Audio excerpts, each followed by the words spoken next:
truly appreciate it. Go through and say hello to everybody. Hello, Willie, Tri Valley. Hello, Jeff, Karen. Hello, Arkansas Magnet Fisher. Joker. Yeah, Joker messaged me the other day and he was wanting me to announce the winner of his giveaway on the live tonight, but he didn't realize it's not until tomorrow. So uh, you'll have to go watch his channel to see who won his giveaway. Hello, Cajun.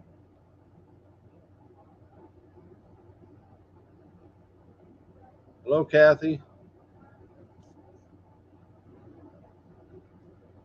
Hello, Tampa Bay.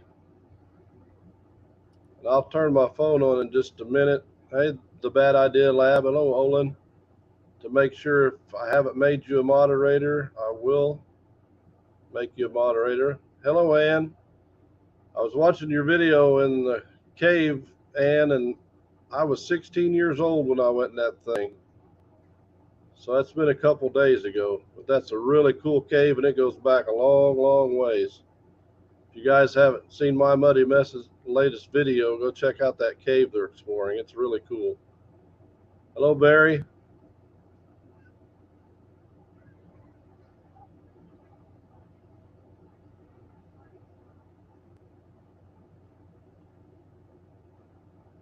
Hello, Mona. If I do miss anybody, I apologize. I'm trying to catch up here. I think I'm down at the bottom.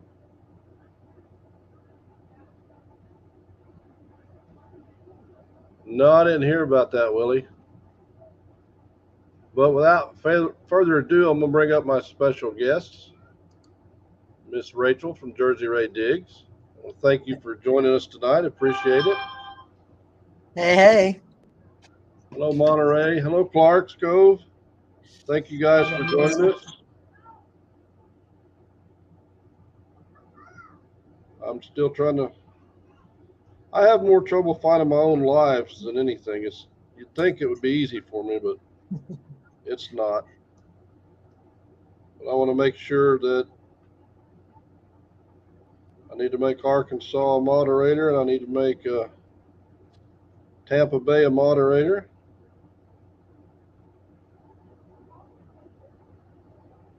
And if you folks would, if you do see a bot pop in here tonight, I'd appreciate it if you'd help us zap those things.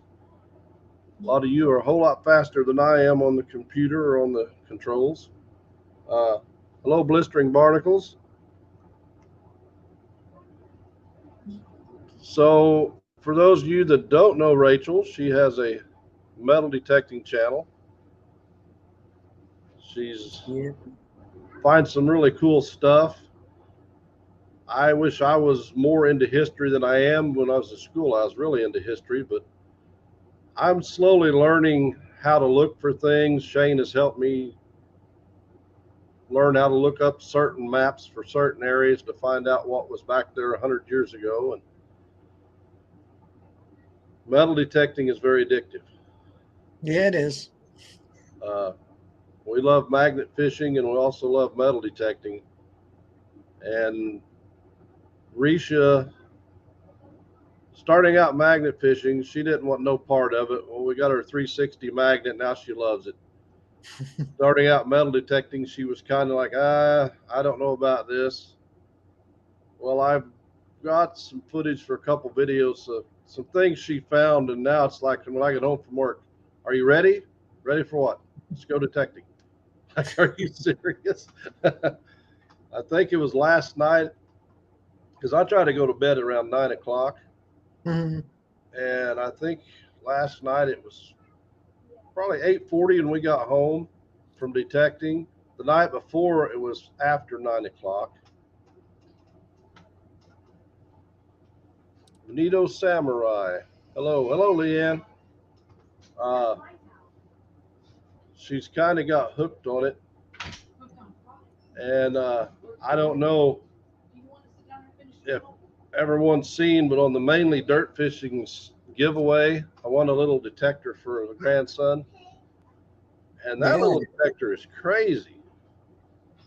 Yeah, the 360 magnet is a game changer. I wouldn't have believed it until I tried it for myself, and yeah, it's just unbelievable.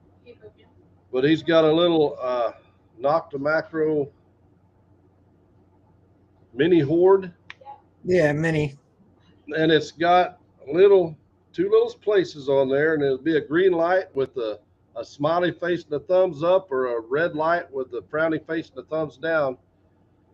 Hi, Mary. And out here right in front of the house, he'll be swinging that thing, and he's learning if it's green, he needs to stop. And we put flags up, and the first night he put up, I think, 5 flags, and he had 3 pennies and I think a nail, and I can't remember what the other thing was. Well, the next night he got 4 flags. The first one was a little tiny piece of metal. The second one was a token, and the other 2 were pennies. And we've detected right out there where he's finding all this stuff. That little machine is pretty cool, and he gets excited when he goes to finding something. That's cool. Yeah, I never seen one of them in action. I did buy 2 and send them to somebody that works with traumatized youth last year. But I didn't really look at them. I just knew they were good, and they were good for kids. Yeah. The guy that sent this to me messaged me where he got the detector. He said, I'm going to tell you, this is a real detector. It's not a toy. He said, it's a good little machine. And he wasn't joking. I mean, it's a good little machine. I'm not one of these people that's going to say you have to have a certain metal detector, because if you like it, it works great for you. That's all that matters. Exactly.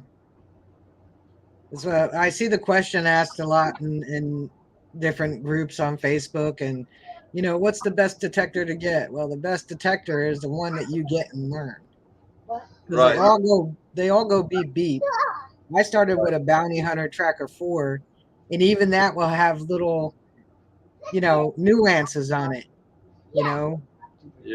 They're all straight tones, but they'll have little tiny nuances, like little tiny waves or something, like where the beep is just a little bit different, and you get to learn all that, and you get to learn your machine's language and learn how it speaks to you. So Yeah. that's the best machine, the one that you Right. learn. Hi, Jody. Yeah. Where we got ours, we both have mine labs, and what is it, 35 miles to Springfield from us was about the only place in less than 200 miles we could go to get a detector. And he carries mine lab and Garrett, and we went in there and talked to him, and I said, I need something that's idiot proof, because I don't understand all these knobs and all this stuff. So we got the Vanquish 540, and it's pretty well self-explanatory. And now she uses it, and I got the Knox 800. But like you said, we've been metal detecting a lot, and starting to learn what sounds, what numbers. And I've never found a gold ring, so I know we even set our detectors on the table, and we took different size gold rings, gold bracelets, and we went across there. We wrote down what numbers they were, and a gold ring could be anywhere from a 1 to 22. So you just don't know. And like the silver on ours, the dime was basically a 27.29, and then the silver quarter, 50-cent piece, and silver dollar, they were all like a 32, 34, somewhere in that range. Brittany said hi. But learning the machine is key. And you can't go out and expect that you're going to pull out treasures every time you dig a hole, because it, for me, probably a nickel is the hardest thing to find. I don't have a problem with nickels. I just have never found a wartime nickel. War nickel. Hey, buddy. I don't think I have, but we've found several that I really haven't cleaned up and looked at. James. Which, since we've started, we've got a jar that's like this big around and about Mhm. this tall, and it's over half full. And then Nice. we have another jar for what we found around home. We keep them separate. Jody said, hiya, Brat. Hi, Jody. And on my machine and pretty much on her machine, I know if I got a solid 13 and it don't sway one way or the other, I got a nickel. It is slop. You can go But I've also found nickels that bounce from 11 to 13, and I've also found nickels that bounce 13 to 14. But I'm pretty confident if it's a solid 13, it's a nickel. Yeah. 12, 13 can be a nickel or a pull tab, and I find lots of pull tabs. I find a lot of them too. I dig a lot more on the beach of those though, because I'm hoping for a gold ring. But I did find that silver ring though. Yeah. I don't know if you guys saw that. Pretty. That's awesome. Nice. Yeah. Yeah. No, Cajun, I haven't found any wooden nickels. Hey, Nancy. Hello, Ken. Hi, Mary.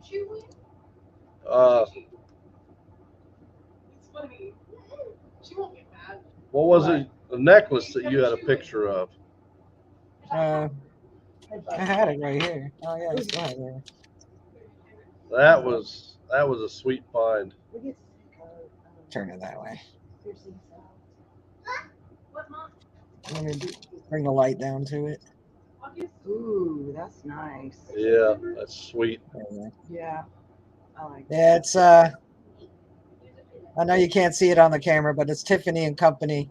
That's crazy. I can see there's writing on there. Yeah. Yeah. That's really cool. Yeah, that's Queen bee. a sweet Don't find. tell him what that's worth. About $350. Yeah. I don't know what the melt value is. Probably more than that because it's heavy. Yeah. That's cool. Yeah. Yeah, That the was, chain is silver too. when I saw that picture, I thought, man, that's crazy. That was Hey, an Joker. amazing find. Hey, That was the Tiffany. only thing I found on the beach that night. Like I didn't go there to record. I didn't bring my camera, but I just went, just have fun with my friends that were down there, and yeah, I pulled. I don't know. I think I had got a bunch of clad. I had 4 quarters, and some kids came up to ask me what I was doing, so I gave them each a quarter. Told them not to spend it in one spot, and bunch of dimes. I think I found. I don't think I found any pennies, and then that was one of the last signals I went over, and it wasn't really good. It was all high tones, but it was jumpy. So I figured it was going to be junk, but nope. Hello, Head. Yeah, Cajun, I'll be making some more. We may do a giveaway next Wednesday. Well, that's Rachel's. Rachel's 500 sub giveaway is Oh, next okay. Wednesday night.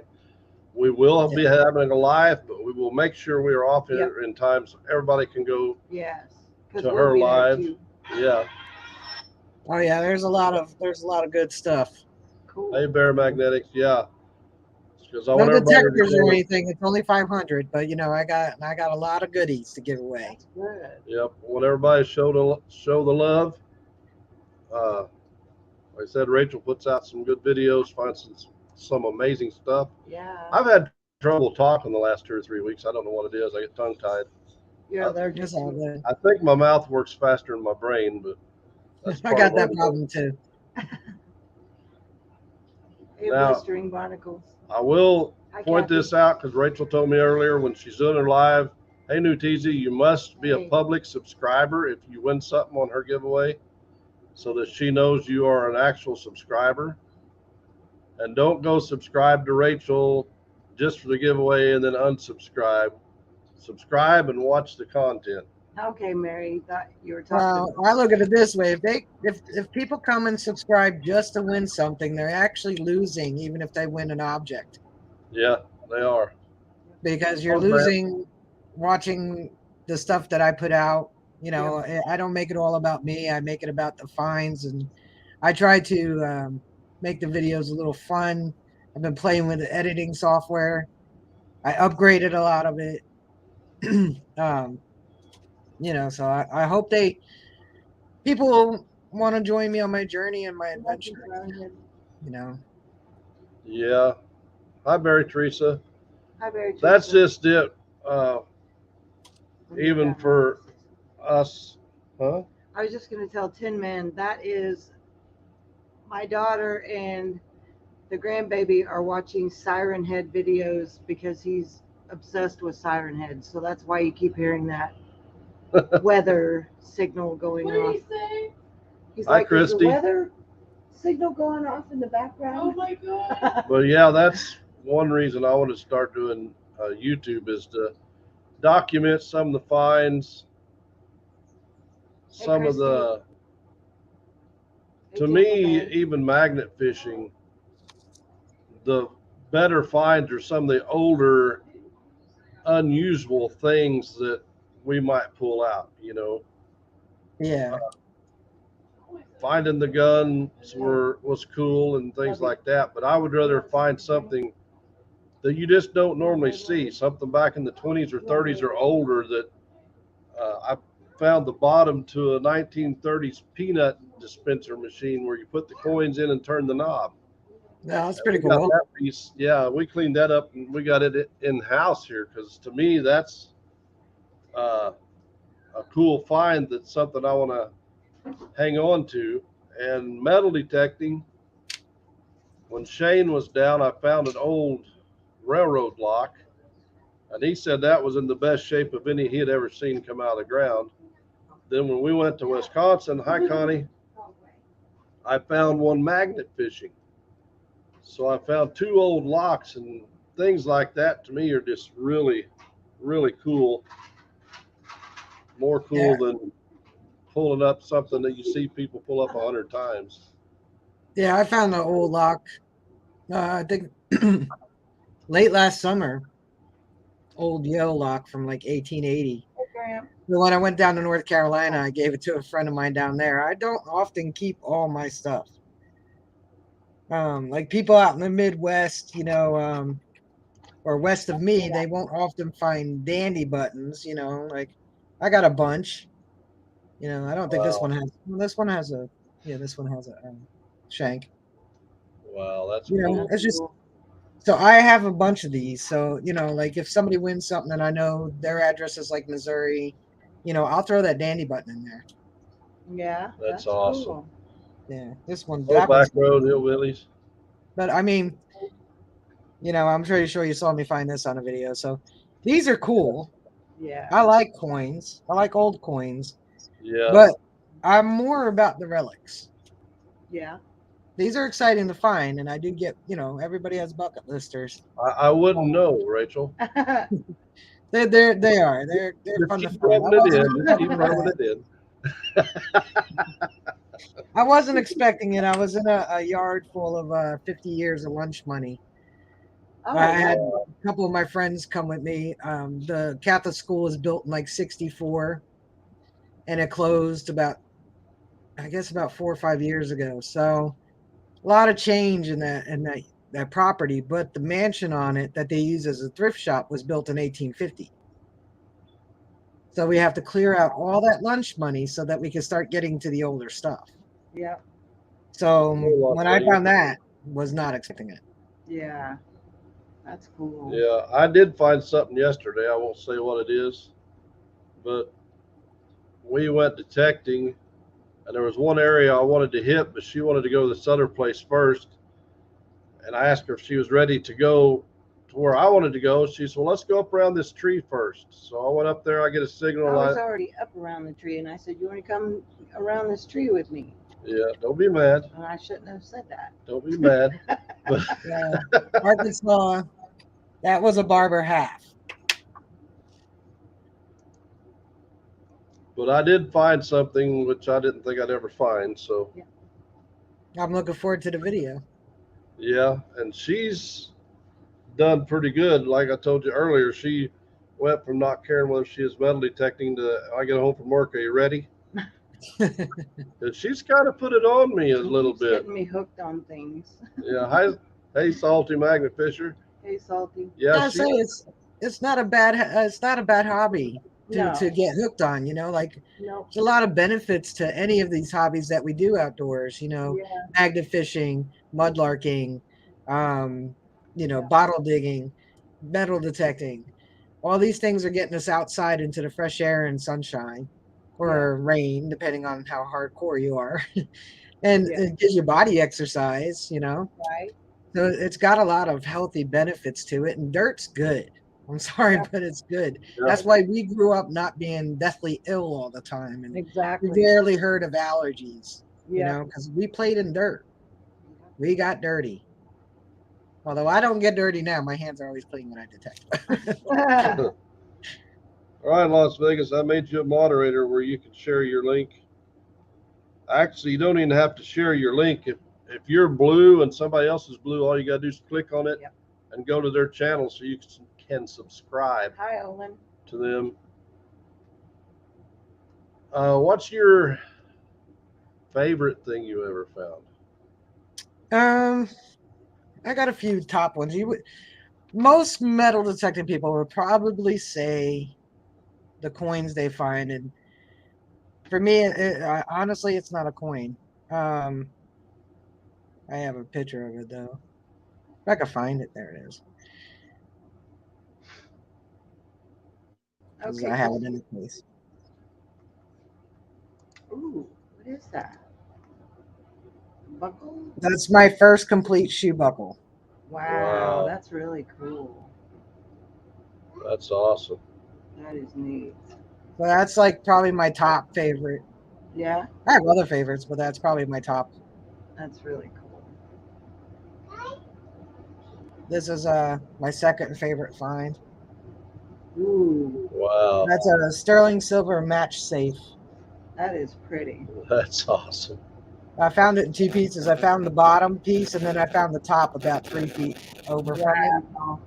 And what's really cool about that is it looks like it's got how you would work leather, like leather Yeah. work.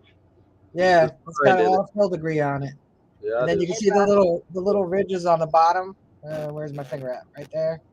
Yeah. That's so they can strike their matches. That's cool. Wow. Yeah. That is cool. And then Hey, Brockton. this one I didn't get to keep. Oh. This was a ring recovery.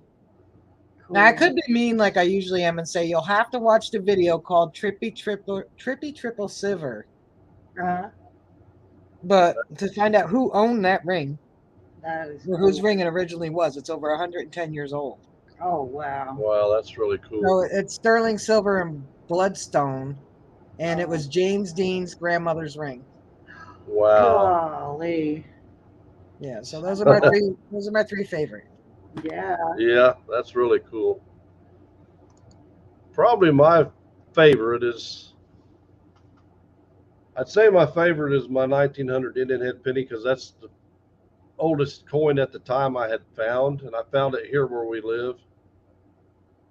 I did find an 1880 Indian head, so that's probably my number two, and I'd say my lock is number three. Hey, Johnny. Hi, Yeah, Johnny. a lot of people like locks.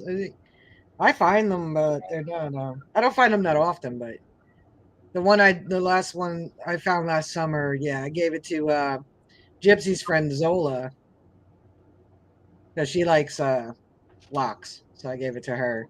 It still worked, the mechanism and everything. So instead of lifting up like locks do and turn, this went like that. It was a clasp lock. It was a That's big the way old the Yale two lock. are that I found. They both do that.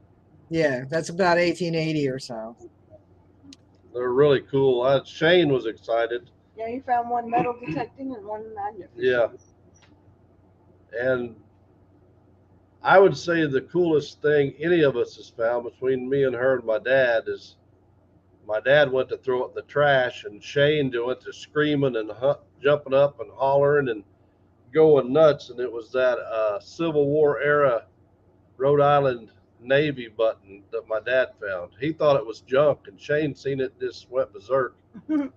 But I went over to film the pile of stuff my dad had. Hello, Jericho and Hercules. Hey, Jericho. Yeah, that's Don't get the. a picture.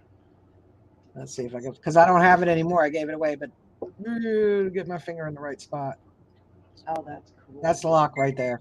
That is That's cool. before I cleaned it.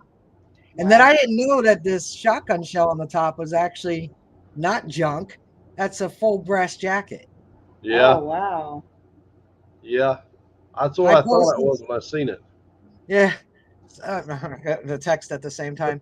I posted it, and somebody's like, "Oh, that's a nice whatever brass." jacket, shotgun That's shell, cool. that's really old. And I'm like, really? Because I got rid of it. Yeah. But yeah, Well, it was yeah, just that was a quick little hunt that day. that's what he was getting ready to do. He put it all in the tailgate of my truck, and I turned my camera on, and I'm going over. I'm like, okay, this is what my dad found, and he's to my left, and as I'm filming, Shane is on his left. I seen his hand come in, and he started hollering and jumping up and down, and I'm trying to film what Dad found. I'm like, Shane's went nuts here, and I went over there, and he said, "This is a Civil War era Rhode Island naval officer's button," and he looked it up. And I guess there was only two of those buttons, two styles of those buttons made, and this one had some gold gilding on it. And this was the rarest of the two buttons. So it was quite an incredible find. That is cool. I like buttons. Buttons are more personal. Mhm. Yeah. Like they or their shirts, not like we do. We wear it once, throw it in the dirty clothes Yeah. pile. They wear their shirts all the time, and especially the decorative buttons or the military the uniforms. They're more personal. Yeah.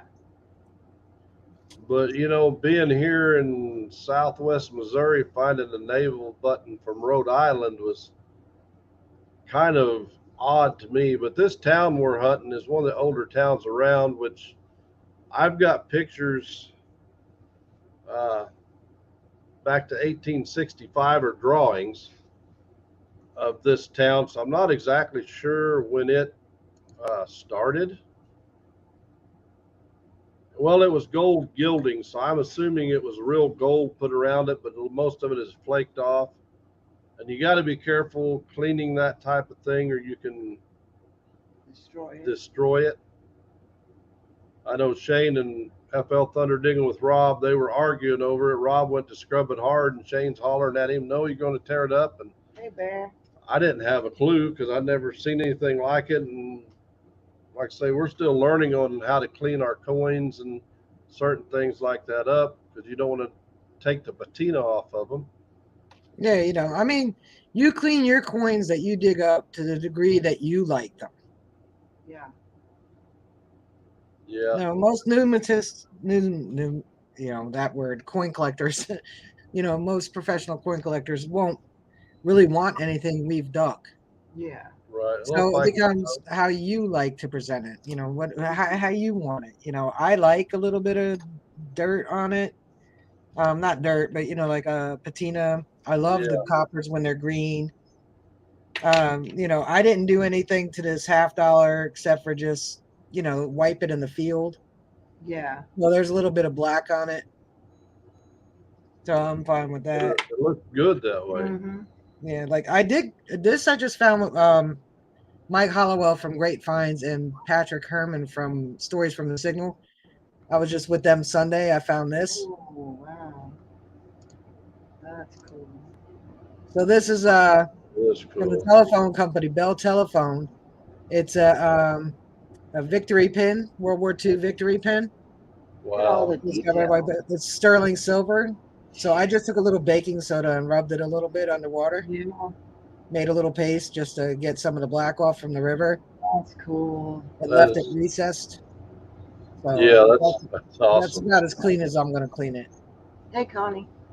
I might, well, it's silver, so I'm not going to put it in the ugly box, but I do put my coppers in the ugly box to stabilize them. Yeah. But yeah, the other thing about this pin, I forget what it was called. Serving for victory. That's what it says. Serving for victory. So it's telephone serving for victory. You've got red, white, and blue underneath. That's Wow. cool. What was I cool noticed about that this? color difference. Mm-hmm. Yeah, what was cool was I didn't know it had red, white, and blue on it. What was cool about this pin was Mike had found one about 2 weeks before, Wow. and then so I pulled it out and it's black. It's completely black. And he's like, "Oh, I know what that is. I just found one at the Serving for Victory from the Bell Telephone." Well, my dad's first job after creating me was for New Jersey Bell. Wow. That's cool. And that's what he did for his entire career. He worked for New Jersey Bell, then AT&T when they merged, and then Verizon. That's really cool. Yeah, that's Yeah. yeah. Hopefully we find some stuff like that sometime. Now my dad he was here earlier and Hey, Colt. he's wanting me to talk to this guy that he thinks the guy had inherited this land. See you later, Ficus. All right, Ficus, thanks for coming in. And he said, as far as he knew, it was the biggest swimming hole in Missouri and possibly within several states. And some kids threw some metal pipe in this. The guy bought it because he wanted the spring that's within this big swimming hole to plant crops. That way he could irrigate the crops. But these guys threw a bunch of metal in there, ruining it. But he said he's seen a picture from 1920 and there was over 100 people around this hole of water. So he's wanting me to see if I can talk to that guy about getting permission to detect that land. You should throw your magnet in the water too. Get all the ferrous items out and then detect in there. Yeah, hi Patty. But he said that Hi, Patty. he had heard they possibly had taken some dirt out or put some in, but he wasn't sure. And it's been closed, he said, since probably around 1920, 1921. So if there was any coins around there, they're going to be in the 20s and older. So when are we going? Oh yeah, I'd be in there in a minute. Yeah. I don't even like getting in the water. I went with Mike and Patrick because, it's a creek. It's wide. It's like 30 feet wide or so. I mean, it's a real wide creek, but it wasn't much deeper than my knees in most spots. So, because I don't really go in the water. All right, Kathy, love you too. Hope everybody gets feeling better. Yeah. Have a good night. That's one reason I got the Knox 800 is it's waterproof. Mhm. If I would happen to fall in the water, it should be okay. It's supposed to be waterproof to 10 feet. Or if I push you down. Yeah, if she pushes me in the water, which she might, but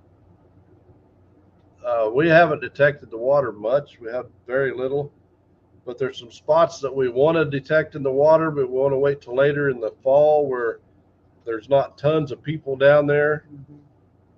Because most places around here, we have these clear creeks that people will swarm to any area you can get to, and sometimes there'll be 100, 150 people, and 75% of them wasted.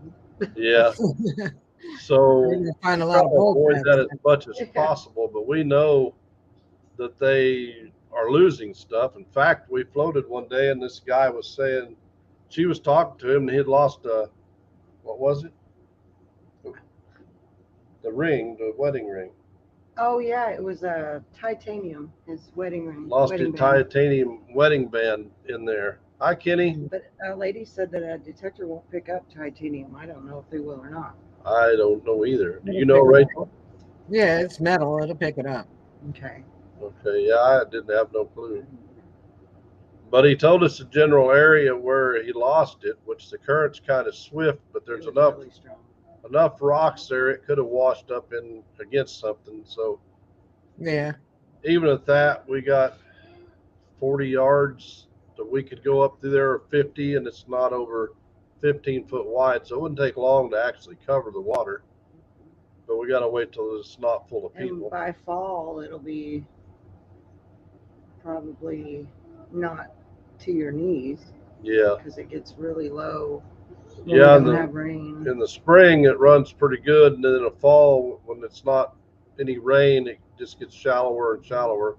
Because we'll float it in our kayaks in the spring, and usually by the beginning of summer, and we haven't got any rain, you have to drag your kayak so much that nobody kayaks it, but they still go to the little pull-off spots where they can play in the water. And Yes, Mhm. Tim, we are planning to.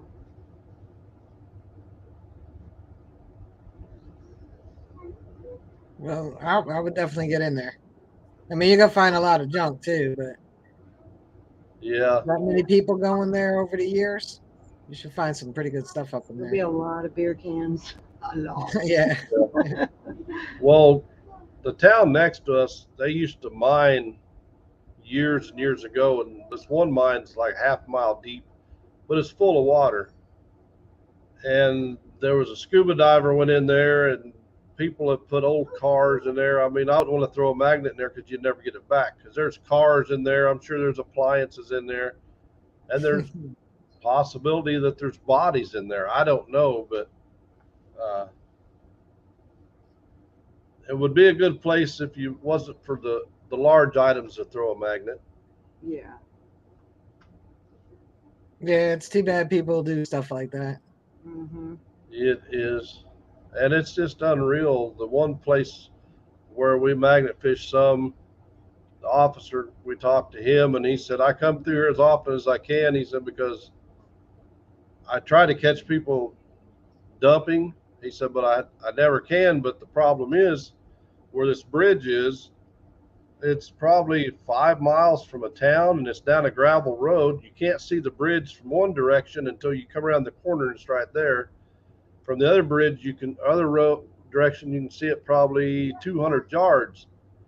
But when a car goes by and it's going up the road, you can hear it for 5 minutes. So if they were out there throwing something out, they could hear that officer's car in the gravel coming for, 5 minutes, and have plenty of time to get everything picked up. Oh yeah. Yeah, it's a half-mile deep, Willie. One of them is, but it's full of water. Uh, but every time we go there, on each side of the bridge, there's just new trash that people's thrown out. In fact, last time I was up there was when Shane was down, and we magnet fished it some, and the water was up, and my dad hooked something, and we got it to the edge, and it was a recliner. Somebody had thrown a recliner in there. So you never know what people's going to throw in there, and it just doesn't make any sense to me. No, it don't. Pretty sure, like I don't know why people do stuff like that, because I'm sure it'd be an easier trip to the dump. Yeah. Yeah. And a lot of the metal stuff they're throwing away, there's scrappers everywhere around here anyway that would gladly come pick it up if you wanted rid of. Yeah, we do sometime, Willie. We'll wait till it gets a little cooler. Mhm.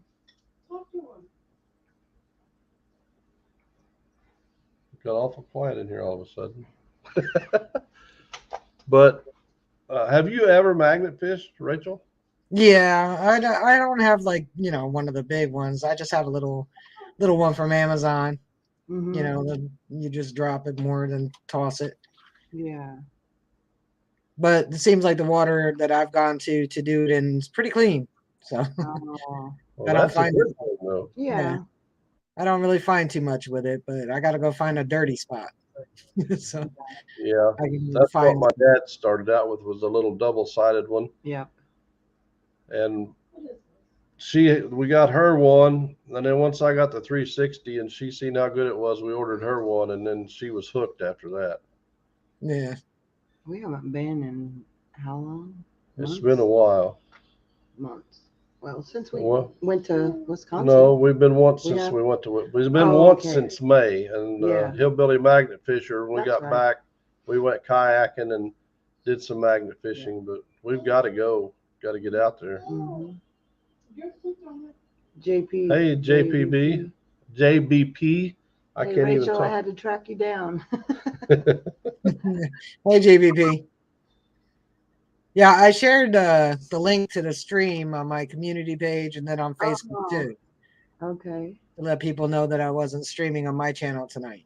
I don't know how many people paid attention, but So you've been detecting for quite a while, haven't you? A few years. Yeah, I think sometime around Hurricane Sandy. I don't remember if I bought my detector before or right after, but it was in that time frame. Wow. But I've always been like a treasure seeker, like I grew up on the beaches here. So one of the first things we learn about is Captain Kidd and Blackbeard. Yeah. So, we dig trenches in the beach looking for pirate gold, Wow. Hiking with my dad up in, the portion of the Appalachian Trail that's here, and always looking out for any type of artifacts and, thrift shops, flea markets, all that stuff. I like going to museums and historic homes. So, yeah. But do you use different size coils, or do you just stick with one coil? Pretty much I use the stock coils. I do have a 5x8 for my AT Pro, and I put it on for a while and I felt weird. So I'm not much for change. So um it was weird to me, so I put the stock coil back on. I know it's better to have the smaller coils in trashy areas, but I have with the stock coil in a bed of iron found a small piece of a shoe buckle frame. So if you're going slow enough, and your machine enough, you can pick out targets. You don't always need a tiny one. It just helps to have a smaller coil. Hi, Joe. I don't know if I would know what one of those buckles was if I found a piece. I don't know. You see enough of them. I'll put it that way. When you see enough of them, like when people post them and stuff, you'll kind of recognize. I knew this was because you could see it was the piece that had the little bar that goes across. Yeah. But you could assume something you find a corner of that looks similar to things you've seen. You can't be for sure, Right. But especially in my area, chances are it probably was a shoe buckle if you find just a corner piece, But yeah, it's usually pretty hard to tell for certain unless you find a certain part of it. But yeah, I found that the piece was real small, maybe just under half an inch long. And I mean, I run with my iron audio on. So on the AT Pro, you don't have volume control for your iron audio like you do on the Knox. Oh. On the Knox, you can make it a little lower than your tones. Yeah. So I like to hear the iron. And so it drives me nuts on my AT Pro, especially from a high concentrated iron area. So AT Pro has this grunt. It's like, Yeah. So I'm in this big thing of, and then so if it's repeatable, chances are it's probably something. But you can clip the side of a large piece of iron, and it sounds like a beautiful piece of silver. And you dig it up, and it's this giant iron pipe. So you never know till you do it. So Yeah. Thanks, Joe. I hope you get to feeling better. Yes. Hello, Tom. Hey, Tom. That was one of my questions. I've got permission for about 20 acres. Nice. There was a hotel there. On one of the drawings I seen, it says hotel in 1865. I know there was 2 people hung from that hotel in 1901. I don't know what year the hotel was torn down, but we went over the other day just for a little bit. And the bad part is where this can flood. So we're getting is just trashy as it can be. I mean, it's just like you can't even move without your detector just going nuts. And we was digging signal after signal, pulling out can after can and nail. And so I was wondering if maybe it wouldn't be, I've got a 6-inch coil. So I was wondering if I wouldn't be better off to go with the 6-inch coil to try to distinguish between the different signals in such a trashy area. I don't know how much help it would be if there's a lot of aluminum cans, because those cans give off good signals. Oh yeah. One way that can help you tell if it's a can that you're over is and you could do this outside. You could take do you have a silver coin? Yeah. Take your silver coin and put it in your yard about 4 inches or so deep, and you're gonna hear it when you go over it, right? And lift your machine up about 6 inches. It should start fading. And if you lift it up at about a foot, you shouldn't hear it at all, right? So with an aluminum can, you hear that signal and it's loud and you're like, oh my goodness, it sounds like a big piece of silver. But you lift your coil up a foot and swing over again, a foot off the ground, and it's still that loud. 99 times out of 10, it's an aluminum can. Okay. I'll have to try that. And there's still, I mean, we've been doing it 8 or 9, 10 months now, and there's still a lot to learn, but I don't think you're ever going to figure everything out, because we were detecting last night I was getting from a 13 to a 31. Mm-hmm. And I just kept going over this area, 13 to 31, 30 to 31. And I thought, this got to be trash. But the curiosity got the better of me. I stick my little digger in there, pop the plug, 2 quarters, a dime, and a nickel. We're in the same hole.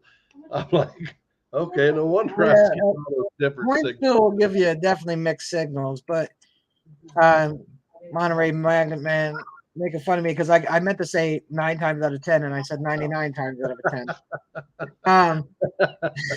That's all right, Rachel. We'll let that go. It's all good. 99 Yeah, times out of 10. coin spills will give you. I mean, like that necklace with the silver chain. So the silver chain is thinner than the charm. So I had 2 different types of signals going on. So that's why I thought it could be trash because, I mean, I didn't get any iron, but I got all kinds of mixed up, high tones. So I didn't think anything of it. I just thought it'd be trash, and I'm just doing a good deed and getting it off the beach, And Yeah, it was thanks, Jason. silver necklace. So you never know. But if I had lifted my coil a foot and done that, I might not have heard it, or I might have heard it faintly. So where it can, I'm gonna hear that thing up in the air. You gonna say hi to The Rachel? necklace, Ken, it was like a mix of like Say hi to Rachel. 34, 36, and like 28. You gonna say hi to Rachel? Quit being shy. Say hi to Hi. Rachel. He's gone. Nope, she's a girl. Yep, she's a girl. He can't do nothing but flirt. He's a big flirt. I don't know where he gets that either. Oh, I don't know. What do you mean, ha? Probably his dad. Yeah, I was reading. What was that? Arkansas said when they had a metal detector, it had a discriminator on it that helped to discriminate the trash objects. Well, these yeah. do too, but like Rachel was saying, and like I've found out from experience, you can go over a tin can and it'll give you a silver signal sometimes. I mean, it's a really good sounding signal. The discrimination, I don't know how old the machine he's talking about. Like I started with the Bounty Hunter Tracker 4, and it has one of the knobs is for discrimination. I used to run that thing all the way up. So discriminating out ferrous items. Or iron, basically. Yeah. Nails, stuff like that. But you could clip the side of something, or a bolt can be laying, straight down, so that the top of the bolt, the machine is going to read it as round and tell you it's a coin. So discrimination helps, but I wouldn't say it's going to avoid all trash. Nothing is going to avoid all trash. And a lot of today's machines, you can notch out signals. Like you were saying, a 13 is a nickel, but a 14 tends to be a pull tab. So you can notch out 14. So when it goes over a pull tab, you're not going to hear it. But here's the problem with that. Sometimes a good find is going to be a 14. Yep. Gold. Yep. Well, I don't notch anything out. I'm tempted with shotgun shells. But I also have learned, both with the Nox and the AT Pro, that when I go over a shotgun shell, the tone has a little bounce to it. So it's not just beep. It's kind of got like this little bounce to it. Like there's a hill, if you can look at the tone, it's like a beep, like I can hear the beep. It's almost a double beep. And it does it on the AT Pro as well. So I'm almost always correct when I go, yep, shotgun shell. And I dig it out, and there it is, a shotgun shell. So I've learned that it'll do that, but I'll still dig it on the off chance that it's a gold ring. Yeah, that's what Mona said, dig them all. And I do. Now, I won't say I dig everything. Now, if I'm bouncing from like say an 8 to a 12, and it's bouncing that far, I usually won't dig it. If I'm getting an 8-9 or 7-8, pretty fairly solid signal, regardless what the signal is, I'll dig it, because on my machine anyway, we've tested, and anywhere from a 1 to a 22 can be gold. So yeah, depending on the thickness of the ring or the piece of gold. Well, you'll hear people say, like, I do this first. If I'm in a new spot, I will dig everything repeatable. So when I go over it in different directions, it's the same number every time if you're going by VDI. But you should go by tone first, then VDI. And so if I'm swinging this way, and it's 23, and then I turn 90 degrees and swing again, so I'm getting a different angle, and it's still 23. I'm gonna dig it. But when I've cherry picked all those tones out, now you got to dig the other stuff. Yeah. So I try to dig everything that I don't hear an iron grunt behind it. And then I'll go after, finally, the end product would be I will go after the ones where I hear just a tinge of iron. Because a buckle can have an iron tongue in it. So, but what you're talking about with the repeatable signals, you would be cherry picking. So you're going to take the high tones first. Everybody does it. You're going to take the high tones first. Yeah, and I've kind of got out of the habit, but I was in the habit for a long time. If I go over it and I get it like a 2022, I go halfway or a quarter of the way around and go over it again. And then, like you were saying, and I was really good at it, but here lately it seems like I've forgot to start doing that. No, I don't do it every time. I gotta say, there's times I just like ding, ding, ding. Okay, I'll dig it. Yeah. And then there's other times it just, it's like I'll judge it when I'm going over it. I'm like, I think I'm gonna turn on this one, and it depends on my mood, I guess. Hey, Mike.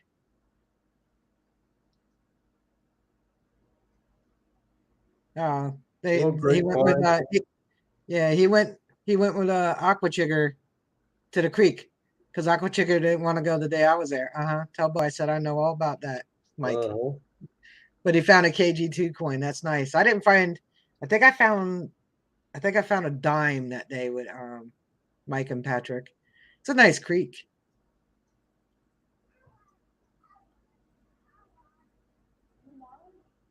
Yeah. I was just reading what Keep Digging said, Loretta. It takes a minute to get to know any detector. Yeah, you got to put hours on your machines. You got to put a minimum of 20 hours.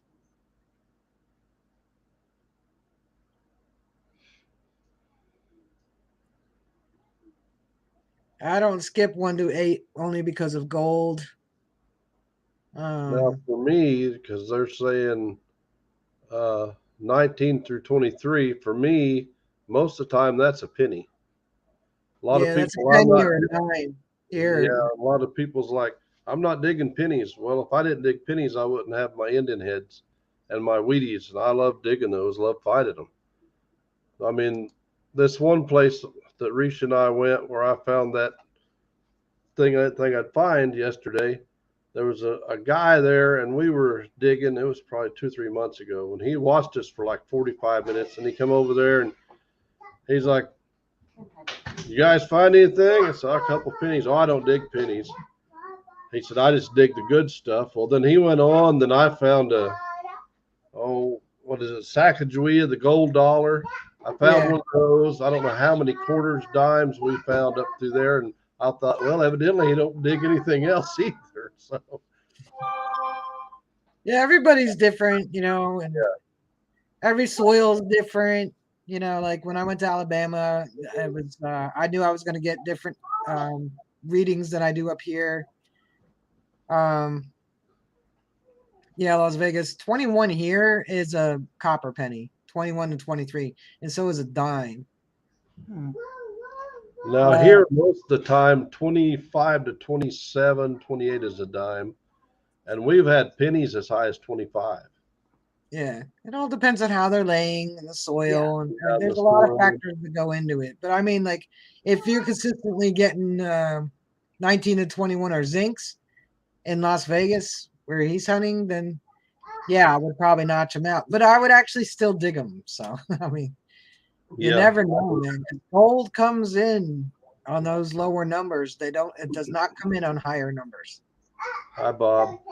Yeah, like I said, neither one of us have found any gold. Boy, I thought I did a while back. We were at a park and there was a volleyball court, and I'm going along there, and my detector's like beep, beep, beep, beep, beep. And I just moved some sand and I see this gold and diamonds. I'm like, oh man. I'm all excited. She comes running over there, and we looked at it, and it wasn't real gold or real diamonds. And I go about 5 feet, and you could tell it was a 2-piece ring. There was 2 pieces went together. I went about 5 feet. and uncovered the other piece of it, which I was thrilled to find it, but it's looked so much. I mean, it's gold colored. It looked like a brand new gold rings, and we looked them over, and they weren't. But that's, like you said, that's why I dig them low numbers. Someday I'm going to dig that low number, and it's going to be gold. Yeah, you never know. I dig all the numbers. I mean, I know when I'm on the beach, 14, 15 is usually a pull tab or the little pop tabs. So, but I still dig them. Especially on the beach, they're no, like you just scoop them up. It's loose, it's sand. So, but Yeah, Vegas saying 1 through 8 are foil and can slaw. They usually are for me, but like Rachel said, gold can go through that range. Like I said a while ago, Risha and I put our detectors on the table, and she's got a variety of rings. And the littlest, yeah, I know you need more. You only got 10 fingers, but we would get anywhere from a 1 on a thin gold ring up to a little bit thicker gold ring up to a 22. So anywhere from a 1 to a 22 could be gold. That's why I wouldn't watch out foil signals because gold comes in the foil signals. Unfortunately. I know on the AT Pro, foil is always 43, but I've known people that dig gold at 43. So yeah, that's why I don't go by the numbers too much. But yeah, I wouldn't notch out 1 through 8 because that is gold range on the Knox. So yeah. Willie says Swamp Rat seems to know the coin ranges, but you're going to get fooled any way you go, Willie. No matter what machine you use or how long you use it. I see Brockton's in here, and he was doing a live the other day, and there was a guy on the beach, and he was detecting, and I won't say what machine he was using because I don't want to put down anybody's machine. But he told Brockton, he said, this machine will not pick up trash. I said, it's going to pick up trash. yeah, That machine is not going to distinguish between a nickel and pull tab. It's not going to do it. I don't care what machine you got. It's not going to do it. He must have had a CTX 3030. Yeah, that's not what it was. Okay. It's something that a lot of people are using right now. That's the best new thing supposed to be. Oh, Axiom or Axiom or the Garrett? No. Oh, Deus. I think no, it was actually the Nocta Macro Legend. Oh, the Legend. Okay, that was going to be my next guess. Yeah, it'll still pick up trash. Yeah, it's gonna pick up trash, but they all pick up. Even I know $30,000 machine, it picks up trash. They're great machines. I know Shane really loves his. Swampy loves his. Now I don't know who I was watching the other day, metal detecting. I don't know what kind of detector they were using, but if that was a detector I had to use, I would quit. I couldn't listen to the tones. Now the Knox 800, I like the tones. The tones on your machine, I like, but this thing with the funniest sounding tones, and it would annoy me to death to have to listen to it. But I don't know what brand it was. Like the Garrett Aces, I didn't like the sound of the tones. That's why I didn't like the Apex. The Apex is a really good machine. I just didn't like the sound of the tones.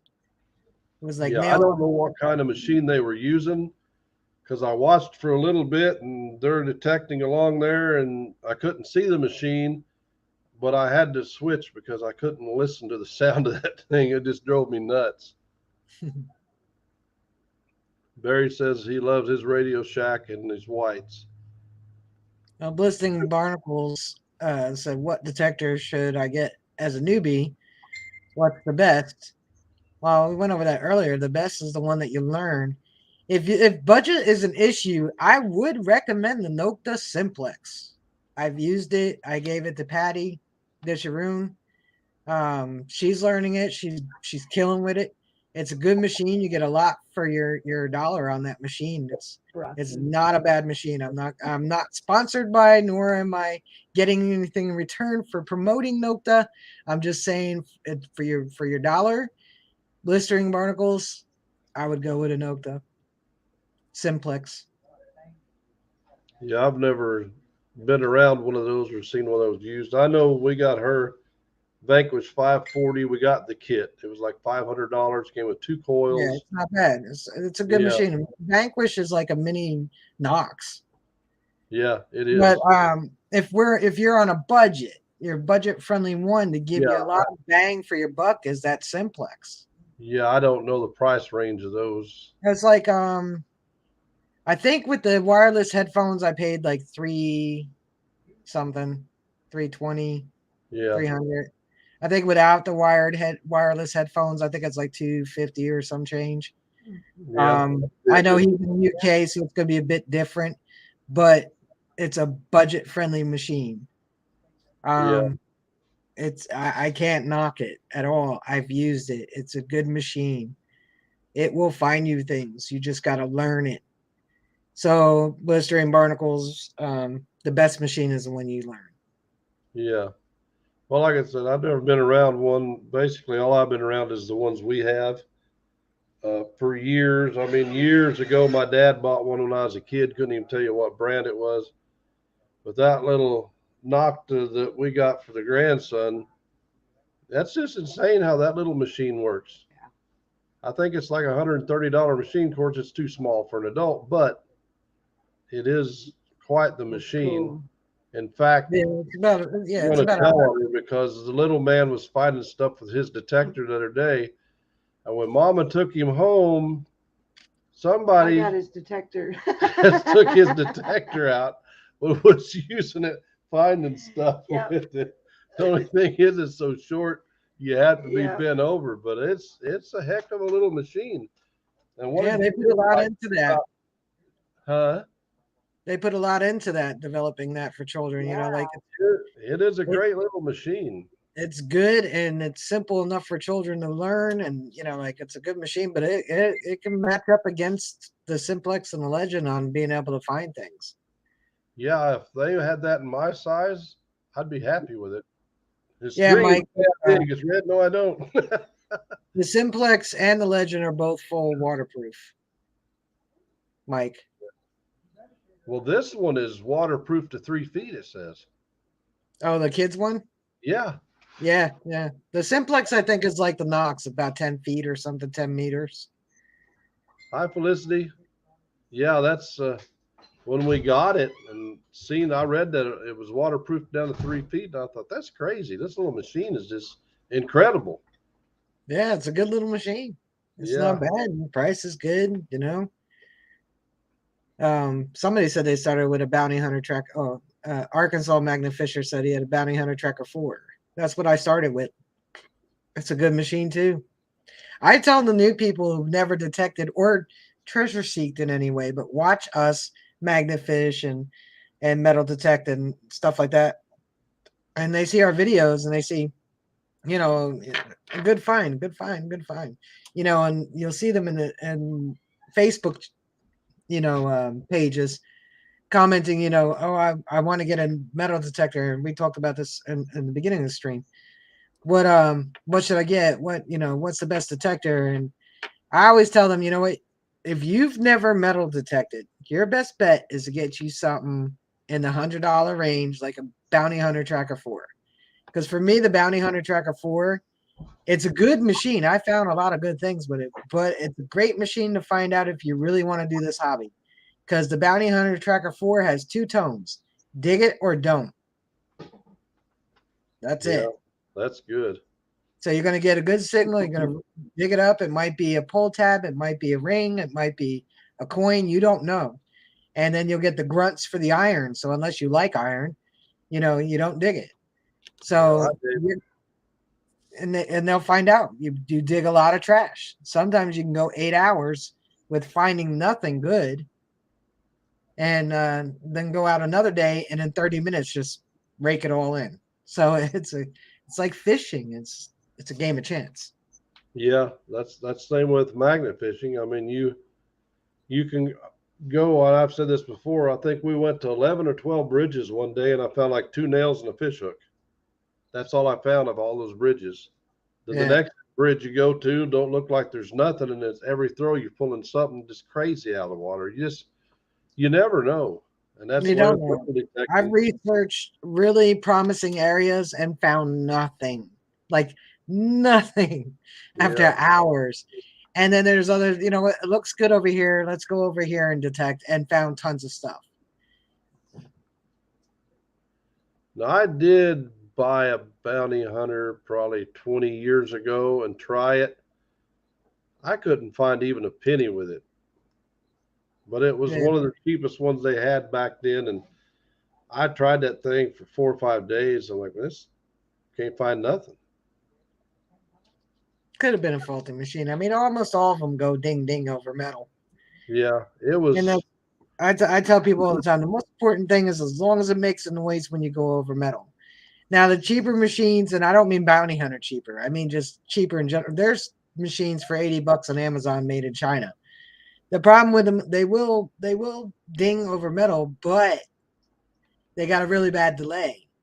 So when you're hearing a tone and you're like, I can't find it, that's because you're so far off the mark from where it Yeah, actually is. Because there will be a delay. So the coin is here and you go over it, and then you hear ding. So here, I'm gonna dig here, but the coin is over here, yeah, so there'll be a delay. So I wouldn't go with any brand that doesn't exist before the huge explosion of metal detecting. um, so I would stick with known brands. First Texas makes Bounty Hunter, Fisher, Technetics, Garrett, MindLab, Nokta. Well, you can't go with whites anymore, but if you can find a used whites, you can go with whites. So I would stay with known brands, and Bounty Hunters, First Texas, they have awesome customer service. I bought a used Pioneer 505, and the guy, he wrapped it very carefully and packed it really nice, but somehow in transit, something happened. I don't know if moisture got into the motherboard or whatever. So I had to send it to First Texas. Now I didn't have a warranty on it because I bought it used and it was older. I bought it for my nephew. And I sent it to them and I kept calling and checking on it. And then they send it back to me repaired and never billed me. well, that's cool. Yeah. So I would probably, if you're first getting into the hobby and you're not entirely sure, I tell people get a Bounty Hunter Tracker 4. It's like $100. If they're really gung ho about it and they want to upgrade, or they were borrowing their friends, I tell them to go with a Notebook Simplex until you know this is something you really want to do. Or you have surplus money and you want to invest, get a CTX 3030. I'm just being, like, I would keep my spending low until I know this is the hobby for me. Yeah. Well, we've really enjoyed it, and the thing I see about metal detecting over magnet fishing is there's tons of places to metal detect. I mean, around here anyway, there's two big cities which you got to get a permit to detect in the parks, but these smaller towns you can detect in the parks. It's just unbelievable. Plus, we got our place here. Now we've got two more permissions on property that's not very far from ours. When those houses, I'd say one of them was built around 1910 and probably one around 1920. We've got permissions at those places, which there could be some silver there. No doubt. Gramps. Night Gramps, thanks for coming Mike, in. But yeah, that's the thing where that hotel was. It's so trashy, but I just feel there's got to be some good stuff there. oh, there probably is. I mean, man's been everywhere too. So that's another thing you got to tell new people to the hobby too. They got to check the laws in their area to make sure it's okay in public places to detect. The county I live in is pretty good. Majority, I'd say 98% of the parks allow metal detecting in my county. The county below me, you got to get a permit. I'm still waiting 6 years later. And then the county above me, you got to check the parks rules and regulations in those parks. And That sometimes they'll write it funny, because they won't say no metal detecting, but they might say no digging. Yeah, that's true. Hello, So, Gary. Hello, Chris. and then you got, even though I'm in Monmouth County, I live in Middletown Township, so I would have to check the township parks to see if they allow it. So whenever somebody's new getting into the hobby, they can't just run out to their local park and start swinging. Right. They got to make sure that they're allowed to swing there, because they don't want to lose the detector they just bought, and that will happen a lot of times. Yeah. Well, I don't know. I'm still learning the research part, but what I've been doing, and Risha too, is we'll type in, can you metal detect in such and such town? And most of the time it's going to tell you whether you can or can't. Yeah. If you can't get the information that way, because there'll be forums too. You probably stumbled across a metal detecting forum. You can always go to that city or that county's park system page and look at the rules and regulations. It will be in there. You can even Google it, Monmouth County Park System rules and regulations.